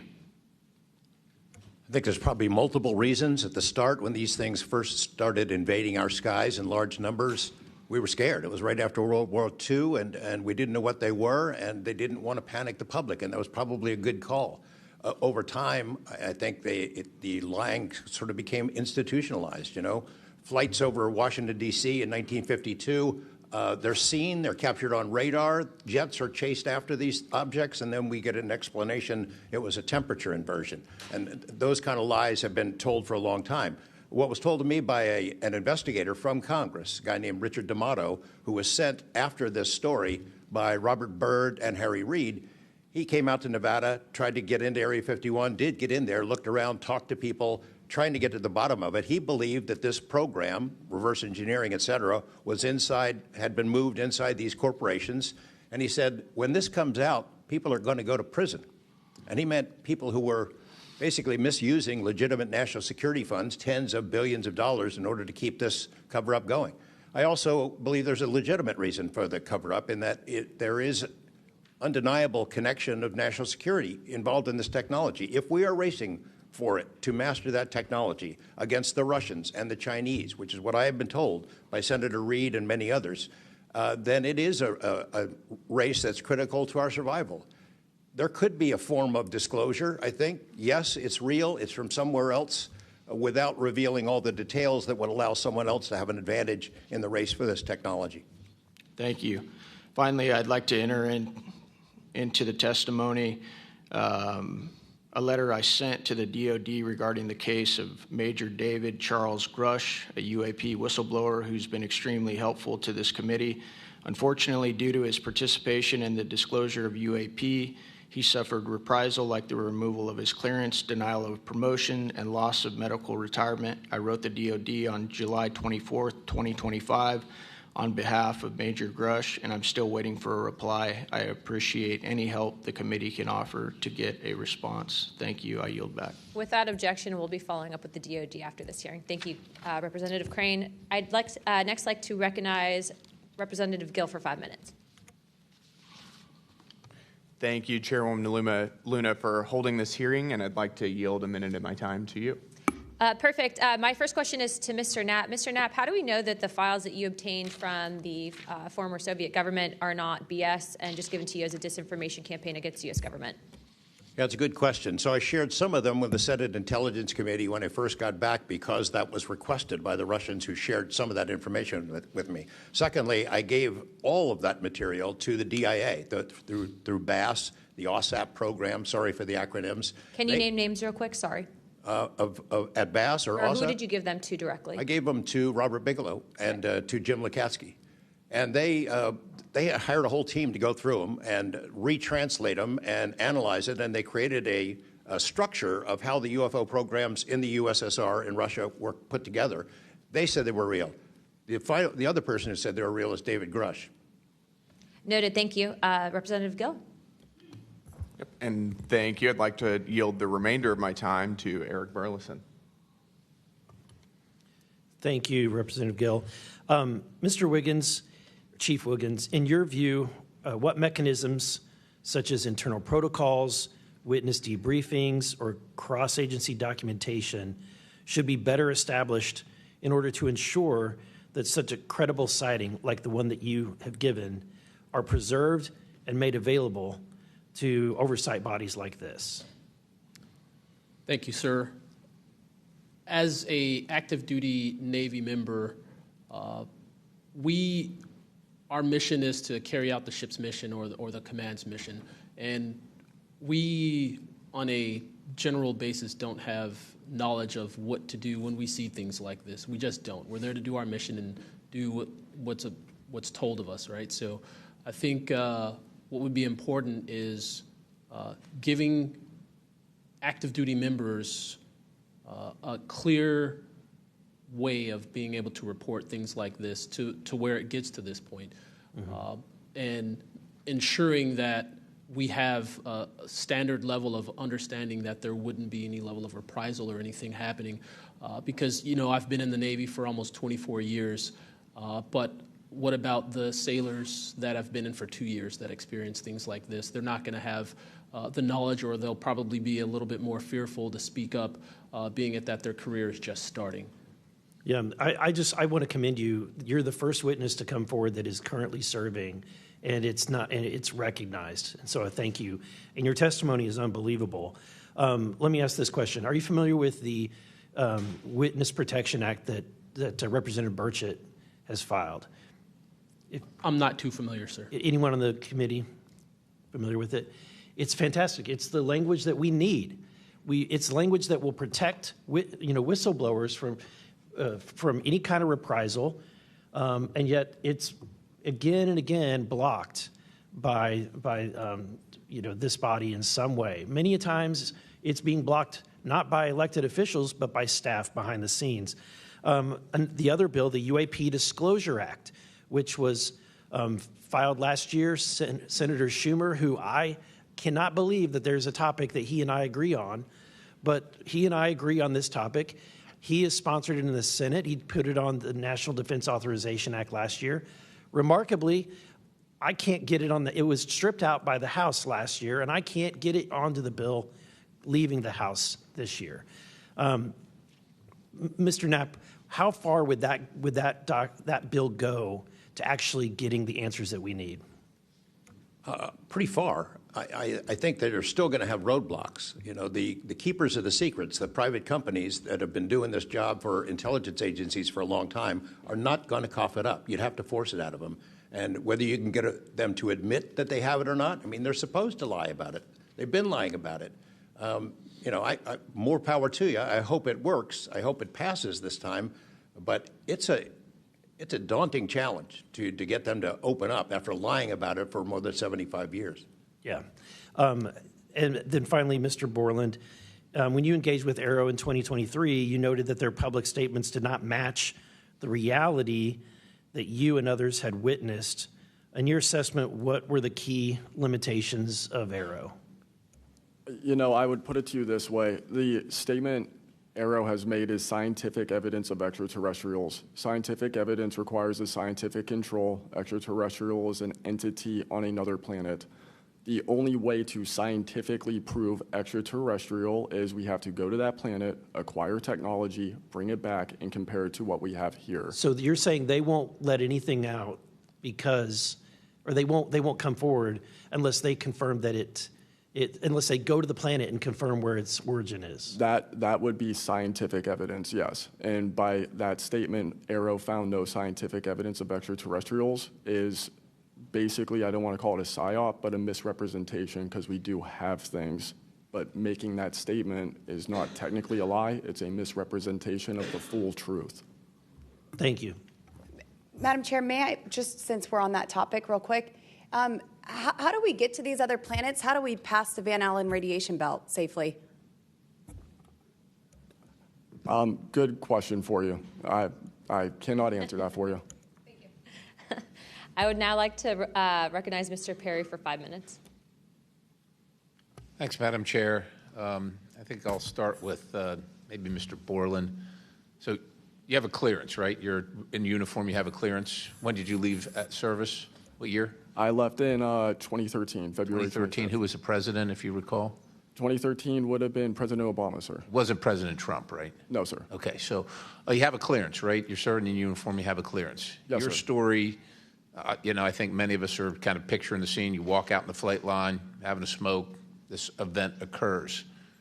Do you have the perception, at least I do, based on your story, that this involves the U.S. government? Whatever you saw involves the U.S. government. That is 100% my opinion then and now. And was there an after action? Do you do a daily debrief of the activities of the day? Was any of that recorded? Was there a conversation with the command? Was there any documentation that you know of at the time? Not to my knowledge. I mean, like I said, I talked about it on the ops floor, and a couple of people had pulled me aside, some older enlisted, and were like, you probably want to keep that to yourself.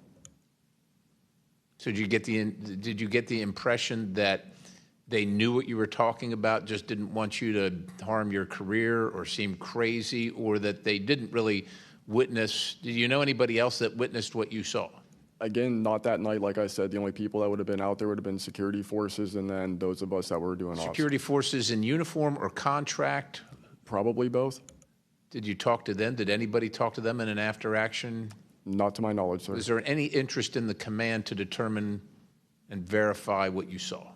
Not to my knowledge, sir. It's unfortunate. Chief Wiggins, thank you for your service. Gentlemen, thanks all of you for your courage to be here. Your story's a little bit different. Sounds like it, well, for both of you guys, and also Mr. Nusatelli, if this were sanctioned by the U.S. government, even though you have a clearance, but it's classified above the clearance level, do you see any reason why they would allow you access, being present, viewing it, hearing it, being around it? Like, what is this, an accident? Like, does the U.S. government make these kind of accidents? They make accidents, mistakes like this? Like, we're doing this test of this new system, and we forgot these guys were standing here. Does that sound like something that the U.S. government would do? No, sir. Some of the launches we were doing were like $5 billion projects that had taken like 10 years to develop the technology. And these objects were coming right up to the launch pad. So any kind of mistake, I mean, it could cause a catastrophe. Right. So it's very confusing why these objects would be operating in and around our bases or during training exercises. So it would lend you to believe that the U.S. government had nothing to do with whatever it is you saw. Correct. They wouldn't want it there because it would potentially interrupt the proceedings at the time.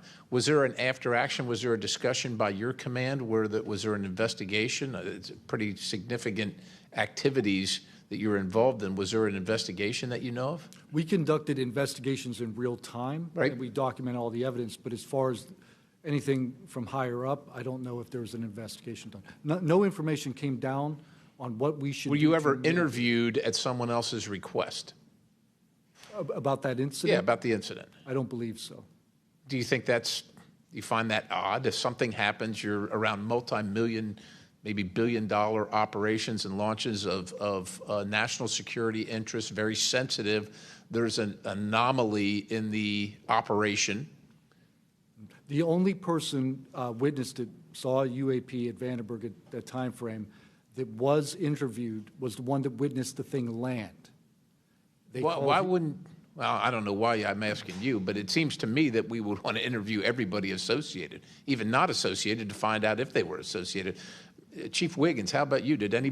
Was there an investigation? Was there an after action? Was there documentation on the incident that you were privy to? No, sir, not that I know of. And in my previous experience as an operations specialist, all operations that I've been a part of have been deliberate. So Yeah. they're And deliberate operations, after the operations, you conduct an after-action review, or that's what the Army calls it. I don't know what I imagine the Navy has something similar to determine your weaknesses, your successes. Do you do that in regard to this incident?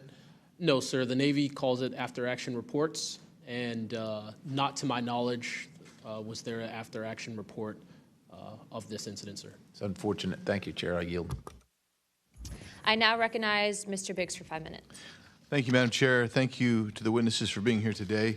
I'll tell you that today's testimony should alarm every American, no matter their views on UAPs. This isn't simply about UAPs. It's about government integrity, responsible use of taxpayer funds, and Congress's constitutional duty to oversee the executive branch. We've heard evidence of critical information hidden in special access programs, off limits to virtually every elected representative, and certainly to the public. Credible witnesses report retaliation for speaking out. These are clear attempts to silence those who are exposing the truth. We must protect the whistleblowers. And decades of government disinformation have eviscerated public trust. So this isn't a partisan matter. It's a constitutional matter.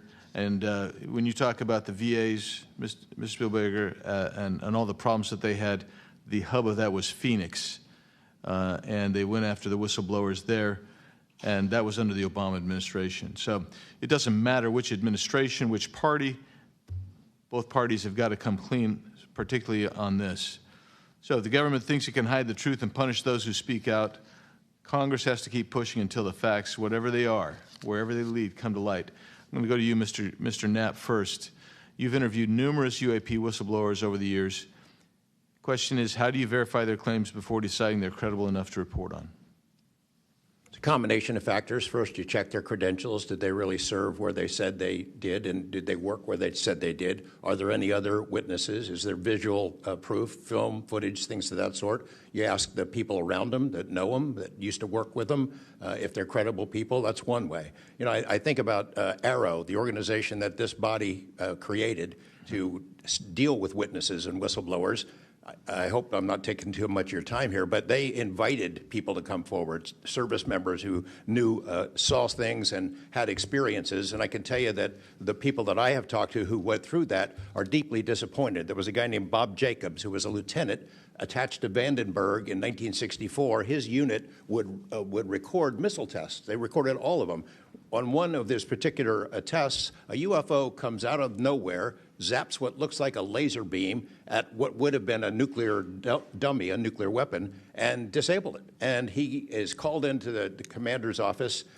Two guys in suits clip that film footage out that shows the UFO, and he's ordered to never talk about it.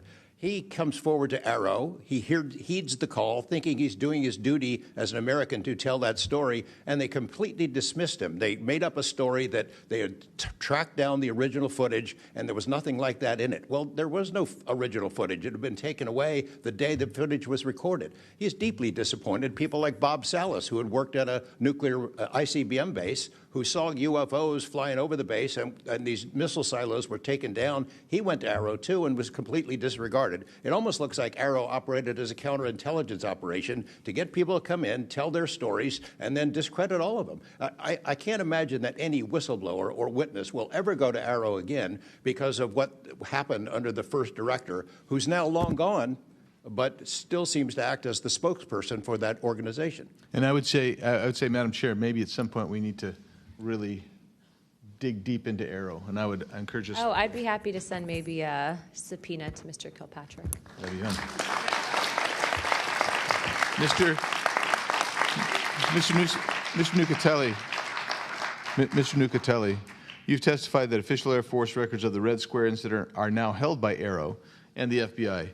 Has Congress or you been denied access to those records, and on what grounds would we be denied access, you or us? No, the records are unclassified, so okay, provide them to. In the 2003 to 2005 incidents you described, were any physical effects, electromagnetic interference, radio anomalies, or security system disruptions documented in base logs?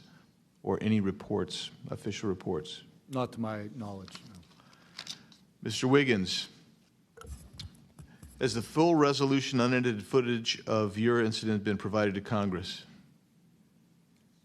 Yes. Okay. Were you or your crew ever instructed formally or informally not to document or discuss the event? Ever? No. Good. Mr. Borland, you've talked about manipulation of your security clearance records. Can you identify which agencies or offices were responsible and whether they provided any written justification? I can do that in a skiff, sir, 100%. Because of being a part of a multi-agency special access program, I cannot give those publicly. So I'd encourage us, Madam Chair, to have that skiff meeting if we can. And then, Mr. Borland, again for you. You testified that you withheld certain sources and methods from Arrow due to mistrust. Can you give us some specifics that led you to believe they were misrepresenting the truth? Well, as I said already, what I said about scientific methods, scientific control, extraterrestrials, I mean, I know what I've seen, I know what I know, and I know it's true. So any agency that's going to go public and try and manipulate the public perception of this subject in such a way that it is negative when I know the truth about it is why I had extreme reservations with it, and also what I've been through and other whistleblowers and people in the know about this subject have been through. So, Madam Chair, thank you for letting me wave on. I think the key thing there you talked about was manipulation of message, manipulation of narrative. That is really the problem with this entire the system that we've seen since you've started these wonderful hearings, Madam Chair, and I thank you so much. Thank you, Representative Biggs. The chair would now like to recognize Mr. Begich for 5 minutes. Thank you, Madam Chair. First question, Mr. Borland, earlier today you mentioned that in a skiff you would be able to discuss whether a member of Congress is actually legally able to access certain information. Under what authority would a member of Congress be restricted from accessing information on this topic, even within a skiff? I would suggest reaching out to Director Gabbard and speaking with her about that. I'm hopeful that this goes back to the executive branch and who even has authority. Unfortunately, I can't give you a 100% solid answer because I don't even have that knowledge. Next question to George Knapp. What is the estimated annual budget, your view, for the program for investigating or reverse engineering UAP-related technology, including official, misappropriated, or black budget funds? I wouldn't have a clue. I don't know of any person that's ever seen it. Does anyone on this panel wish to address that question? Okay, moving on. Are any of you willing to name specific gatekeepers within the root cell of the UAP-SAP Federation?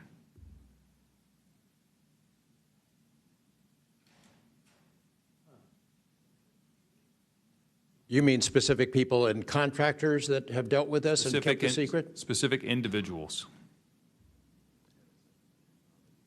Well, one of them was named Dr. James Ryder at Lockheed.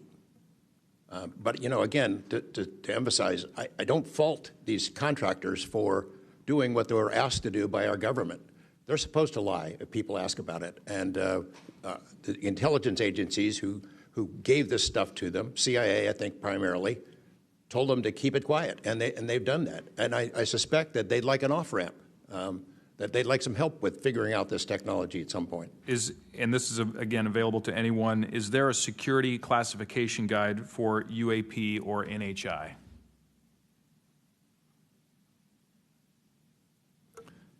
I remember in the 2003 or 2023 hearing, it was stated that all UAP-related material is classified secret or above. I have a name for you. Go ahead. Glenn Gaffney, CIA. Glenn Gaffney, CIA. Another question for you, Mr. Knapp. What is, in your view, having investigated this issue for so many years, what is the long game with respect to disclosure of this information to the public? Because with the advent of essentially a video camera and a high megapixel phone in everybody's pocket, at some point, this information is going to be impossible to withhold from the public. What do you think is the long game here? Well, the secret's out. I mean, how many videos have there been already? You know, videos that are leaked from within the military and intelligence agencies and contractors and censor platforms. It's out there.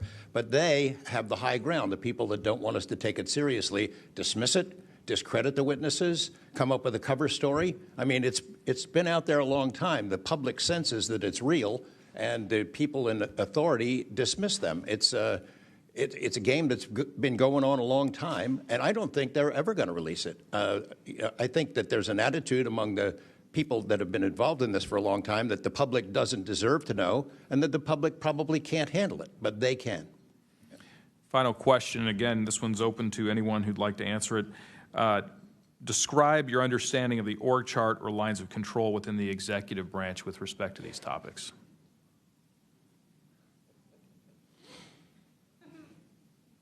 And if you'd like to address that in a skiff, feel free to say so. That could work as long as I'm legally allowed to and you are legally allowed to receive it. I think these programs are in the executive branch, National Security Council, and over on that side. That seems to be what some of our witnesses have told us over the years. So you can, Congress can file all kinds of requests. The FOIAs can be filed with the Department of Defense, Department of War now, and they can honestly say, well, we don't have it, because they don't have it. Thank you. Is there anything in my remaining 30 seconds that you'd like to share on any of these questions that I've asked you today? I applaud the committee for trying to tackle this monster of an issue. I really appreciate that it might be the only bipartisan issue in Washington where everybody can agree. We've watched multiple hearings now. Everyone is asking the same kind of questions, whether right or left, and honestly want the answers. And Chairman Luna, Chairwoman Luna, I appreciate your dedication to this, Tim Burchett and the other members, for sticking with it, because it's come up in Congress before, and they had hearings, and then they dropped it for 50 years. So it's going to take a lot of time to get to the bottom of this, and I applaud your commitment to getting to the truth. Thank you, Mr. Knapp. Pursuant to Committee Rule 9C. Madam Chair, can I ask a parliamentary question of you? Yeah, sure. Does this subcommittee have the authority to do subpoenas? Task force. So the task force, to answer that question, has to do it through full committee.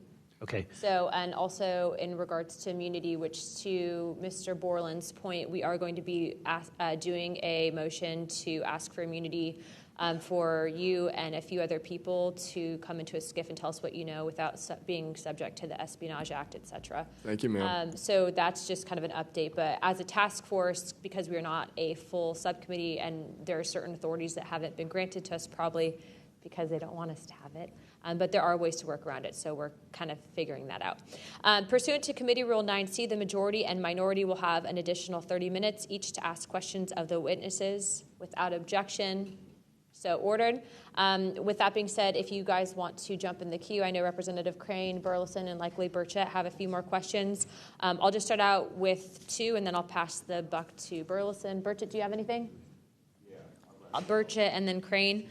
Just real quick, Mr. Knapp, and short answers, please, because of time. How much of these alleged Russian crash retrieval documents have already been physically out there? So, I mean, percentage-wise of the documents that you submitted to Congress, what was public already and what was not newly released? Maybe 1%. Okay, so the rest of it should be predominantly new information. Yep. Also, can you just elaborate real quick? I know you had, I think, mentioned a Thread 3 program, but also alleged in those documents, I got through maybe half of them last night. There's a lot, and I don't speak Russian, contrary to what my people might allege. What does the Thread 3, was there any specific programs that existed within the Soviet government or groups to specifically investigate this by name real quick? It's a number. There's a number in those documents I gave you. There was a larger program that actually had 3 sub-programs that was, Thread 3 was the name I got, and then the DIA guys who looked at it figured out there was a much larger organization. And it's listed in those documents? Yes. Okay, thank you. Real quick, I'd like to ask the committee to replay that video that Burleson had played earlier. I want to ask every witness here, specifically ones that have sensor training or have been able to recognize some of this movements real quick. So if you guys can please roll that real quick.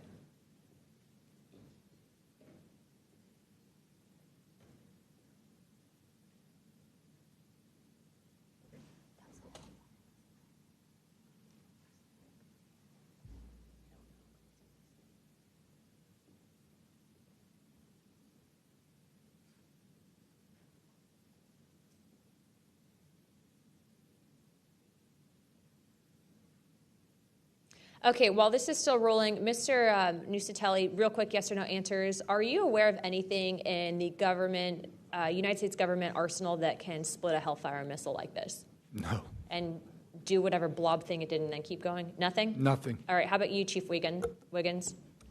Nothing to my knowledge, ma'am. Okay, and how about you, Mr. Borland? I prefer to answer that in a skiff.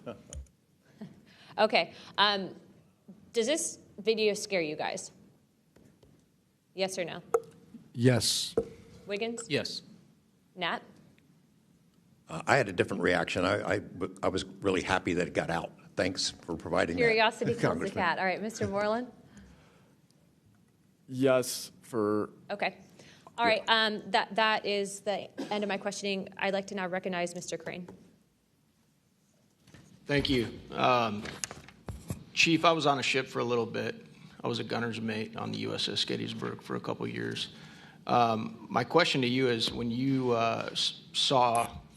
had your encounter and you saw it on the screen, you were in the CIC, is that correct? That's correct. On an LCS ship, the CIC is on the bridge, so it's called ICC-1, but yes, same. Did a bunch of the other folks in the CIC come and check out what you were looking at? Yes, we all did. The tactical action officer, myself, the RCO, and two others that were on watch. We were all in the same space, so we were all looking at the Sapphire screen all at the same time. Because in the other couple instances with the witnesses, you guys just saw it by yourself. Is that correct? Mr. Borland, you saw it by yourself? For me, yes, sir. Mr. Nusatelli, you saw this by yourself? No, there were multiple witnesses in every case at Vandenberg. Okay.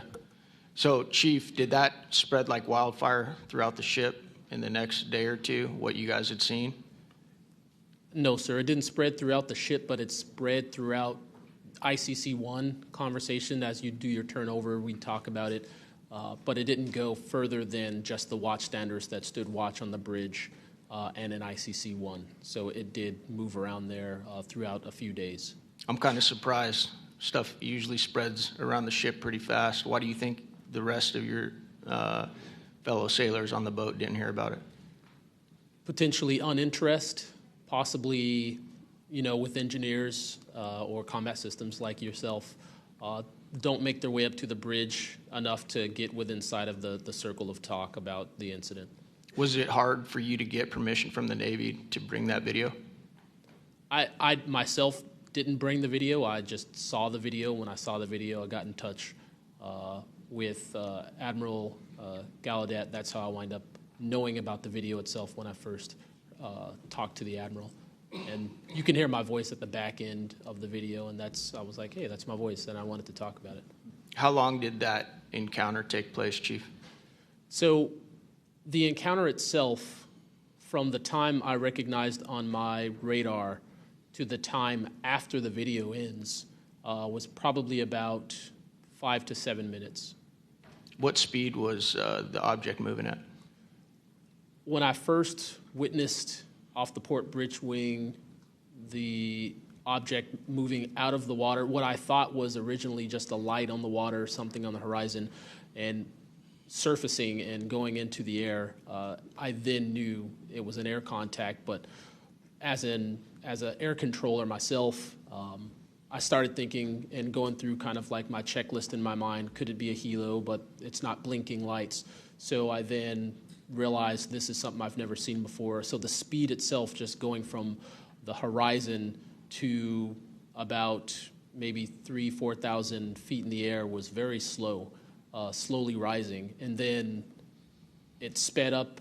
I'm not an expert at knowing specific speeds of aircraft just by visual eye, but I would say probably 1-2 Mach instantly into the rest of the formation.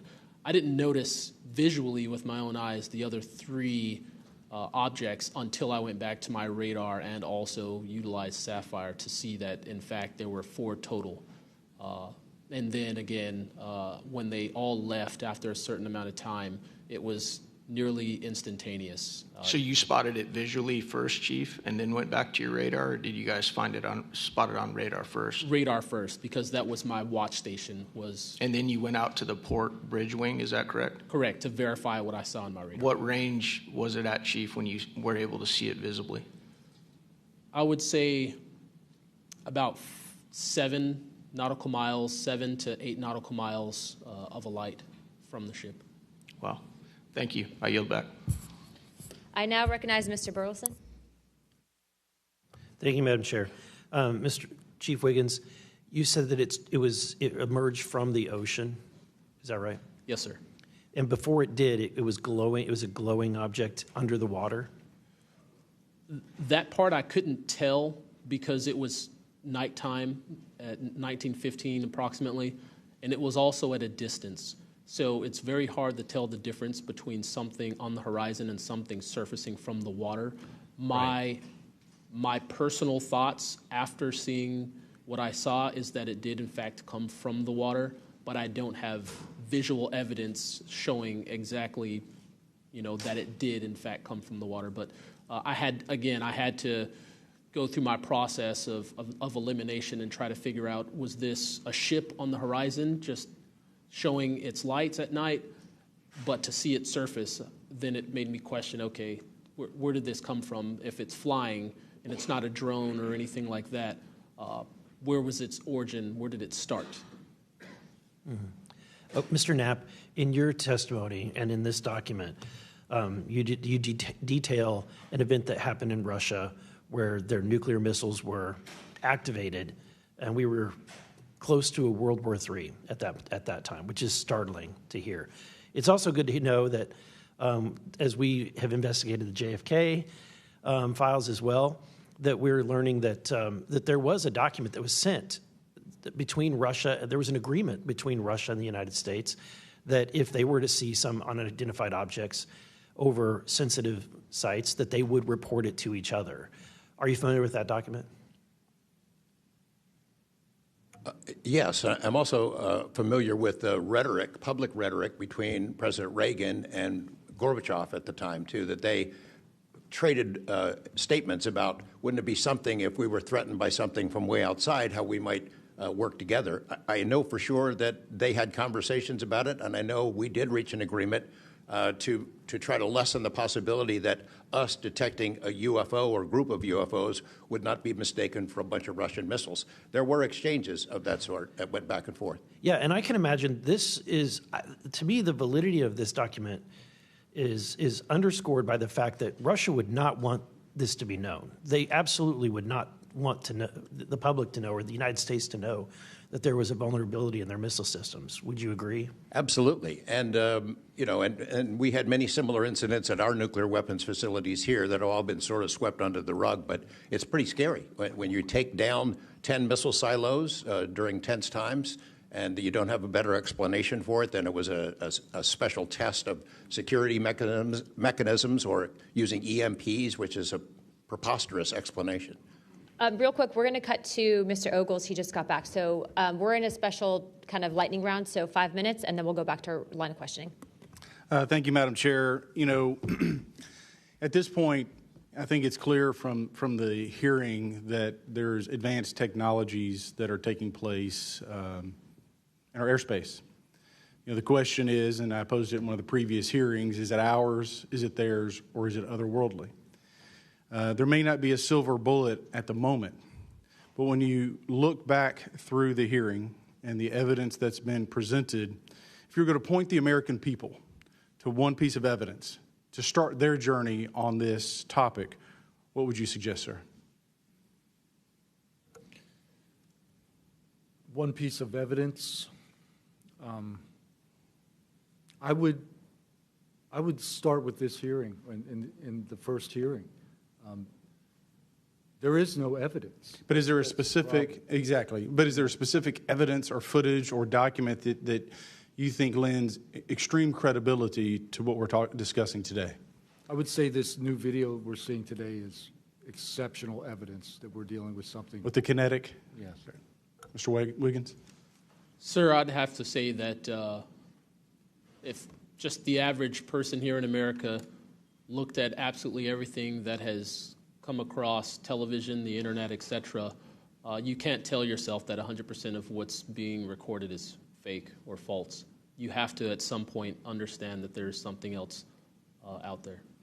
Well, I mean, and you bring an interesting point. You know, in the law enforcement community, anytime you're conducting an investigation, you're always looking at the totality of the circumstances. You're looking at all the evidence and how they piece together. And so that would be my, advice to the American people, that this is a journey that is just beginning from a congressional perspective, but you have decades of data, some of it not real, much of it is, but thanks to Chairwoman Luna, we're now presenting this to the American people. And I think this latest video from Mr. Burleson is something that should get everyone pause. When you see the 3 orbs that drop, was that in a defensive posture or was that in an offensive posture? And what capabilities did those orbs have that we, quite frankly, may not have? Mr. Knapp? As I mentioned at the beginning of my remarks, what hooked me on the story was the paper trail, these documents that shouldn't exist. We've been told for decades, over and over, there's nothing to it. It's not a threat. You can go about your business. And then when FOIA becomes the law of the land, thousands of pages to the contrary leak out. There's a memo by General Nathan Twining in 1947 when the country was being overflown by dozens of UFOs, hundreds of UFOs, in which he said, look, this is not visionary or fictitious. It's real. These things are craft. They're not ours. They outperform anything we've got. I mean, if you follow the paper trail of documents that they wrote before the military got wise and realized that FOIA really exists and changed their tune and not put things in writing, it spells it out pretty clearly. I'll go refer back to Russia. One incident I did not mention to Representative Burleson is Colonel Sokolov in that Ministry of Defense program said there were 40 incidents where Russian warplanes were sent to intercept UFOs, and they were ordered to fire on them. And for the most part, the UFOs would zip away. 3 of the pilots, though, did fire at these things. Those 3 planes stalled out, crashed. 2 of those pilots died. And after that, the Russians changed the standing order. If you see a UFO, leave them alone. No country in the world wants to say and admit that these objects are flying around in our airspace and there's nothing we can do about it. I mean, who wants to say that? The U.S. certainly doesn't, and the Russians didn't either. And I've got to be almost out of time, but Mr. Berlin, then you, sir, real quickly. Yeah, to be honest with you, I think Bob Lazar, and not for the reasons that most would talk about, mainly because Bob Lazar was immediately discredited. They said he never worked where he worked. They said he never did what he did. But yet Bob Lazar showed up with a bunch of friends and a video camera and was filming these test flights in the middle of the desert. So clearly he knew something. Madam Chairman, if I'm out of time, I yield back. Thank you very much, Representative Ogles. I'd like to go back now on our lightning round of questioning to Representative Burchett and then Burleson. Burchett, always number 1. As well I should be. Number 1 in your heart, number 435 on the chart. That's me.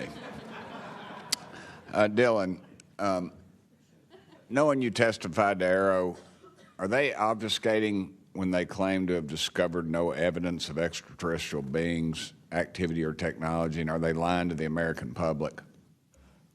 As I said before, it's a manipulation of the public perception. The statement, scientific evidence of extraterrestrials, is a true statement. It is not the truth about what is happening and what we have. Any of y'all like to comment on that further? Mr. Knapp, you're getting edgy. It's splitting hairs. No proof that they're extraterrestrials. What would that proof look like? A piece of kryptonite? What would it be? I mean, we could be talking about different forms of non-human intelligence. I think the dominant paradigm is that they come from outer space, somewhere else, and they have some way that they can cross those vast distances that we can't even imagine doing. But that's not necessarily the answer. So asking for proof of extraterrestrials might not be the answer at all. It's splitting hairs.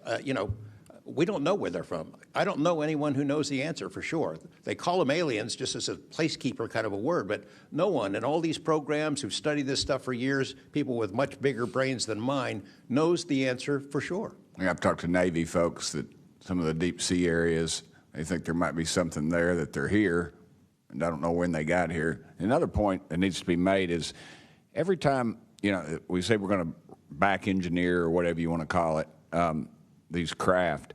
I always say, like, it'd be like if you took I ride motorcycles, but if you took like an Indian or a Harley to the people that came over here on the Mayflower, you know, they'd see a bright, shiny object. They might polish it.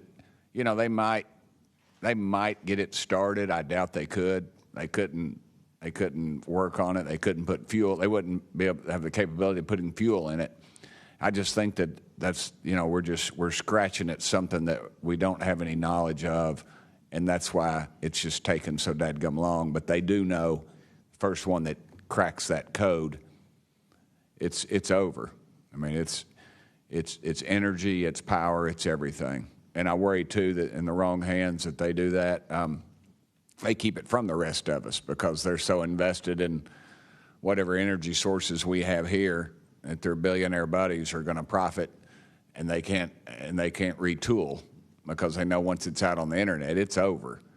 And so I think there's a lot of things going after it, and I think that's why the move to discredit folks is so rapid too. I think, you know, they point to them and they put the dogs on them, and it disgusts me. There's a price to be paid for that, too. The Russians and Chinese are trying to figure this out as well, but they don't have the same kind of stigma. They tell their best scientists and engineers, get in there and work on it. And they've been doing it for a very long time, might have a head start on us. Here, we don't have our best scientists and engineers working on it because they've been told it's nonsense. The stigma is very real for people like that. I agree. Yield back, Chair Lady. Thank you. I'd now like to recognize Representative Burleson. Mr. Nusatelli, when you heard the testimony of Mr. Knapp talking about these missiles were shut down or turned on in Russia, does that remind you, when you hear these stories, it's got to remind you of the event that happened on your base? Absolutely. There are many accounts of incursions of this type taking place. I believe in the 60s we had a similar incursion in New England, and same thing happened. There were these objects coming over the base at low altitude, 200 feet over the base security police, and they were scrambling fighters, and then the objects would just fly off, and that went on for weeks. So the historical record has laid out that there's a pattern, that our installations are visited by these craft. You know, they come in and do whatever they're doing, and then they leave. And we don't know how to respond. We don't know how to protect the installation. So that's why we're here. When you first heard, and we're having to report on these incidents that were being witnessed by other individuals, did you believe them? Did you yourself believe it would be true until you saw it? Yeah, these are people I've worked with for years, deployed with. You know, I was in some of their weddings. These are people that I worked with every day of my life. Usually when the events were occurring, we were all together. You know, there'd be 40, 60, 100 people on duty during these encounters. Really? Yeah. All seeing it at the same time? Yes, these encounters were playing out while we were on duty, and we were responding and investigating in real time as they occurred. And as you said, the importance of your operation was highly important because they said it's the most important in 25 years, the research that you were conducting. For that particular launch, we had 500 Air Force police officers guarding the launch. 500 people. It was that critical. Wow. But had this thing showed up, we wouldn't have been able to do anything to prevent it showing up. Real quickly, can you just redescribe size and whether or not you heard anything? It was how big, wise? The two square objects were at least as large as a football field. The second encounter, they think it was much larger than a football field. We're talking like flying buildings.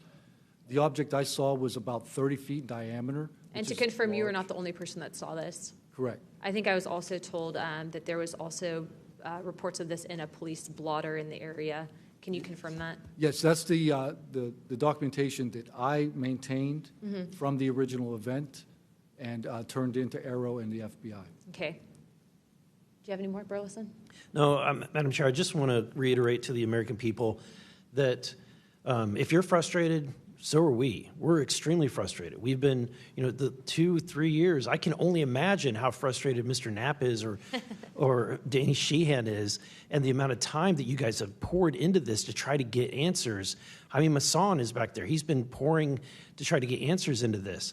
I hope that you all see that we're committed to this, and we're going to be scrappy about it. We may not have the direct authority, but I can assure you, Representative Luna is about as scrappy as it gets. I wouldn't want to scrap with her. But that being said, I think that if the American people want to see answers, we need to action. We've had the hearings. It's time to take action.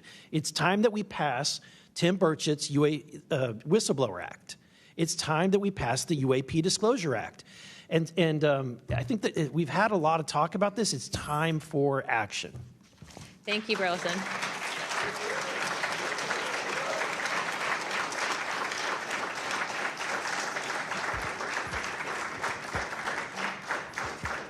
I would now like to yield 30 minutes to Representative Crockett. I'll reserve. Thank you. In closing, I want to thank our witnesses once again for their testimony today. I now yield to Ranking Member Crockett for closing remarks.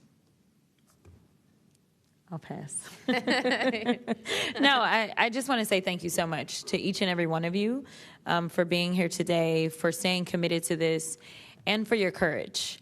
I truly believe that courage is contagious, and right now we need more courage than ever, whether it's UAPs or whether we're dealing with any other form of government where people are afraid to come out and speak their truth.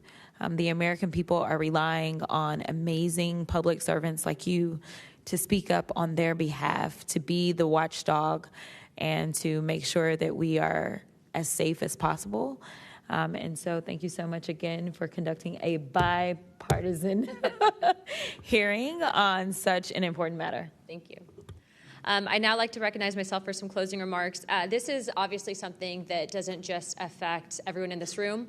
I can tell you that specifically for where I represent in Pinellas County, Tampa Bay, and Florida as a whole, there's many sightings, many questions, people reporting this, but I'm not the only one. I was also told by Representative Biggs, as well as our great representative from Alaska, that these are not isolated instances, and so it does give us reasoning to provide investigative inquiry into these topics, but also I would also like Mr. Spielberger, if you could actually review and see if your organization would endorse the Whistleblower Protection Act that Representative Burchett has. I can tell you that I will be signing on to a letter, as well as I'm sure many other members of this task force, and we hope that the ranking chairwoman, or my colleague here, Representative Crockett, as well as our Democrats that were here today, consider also signing on to that, as we do feel that it is time to ensure that our whistleblowers are given adequate protections and that people like Mr. Borland are not facing retribution in the way that they have been. With that being said, with all that and without objection, all members have 5 legislative days within to submit materials and additional written questions for the witnesses, and which will be also forwarded to those witnesses. If there are no further business, without objection, I'd like to now recognize Representative Burchett for closing remarks. I would just like to thank the ranking member and the chair lady for their courage. This is a tough issue. We all catch hell for it, and but it's gratifying that we're here in a bipartisan nature and the way this meeting was conducted. And I want to thank y'all for your courage. Thank y'all. And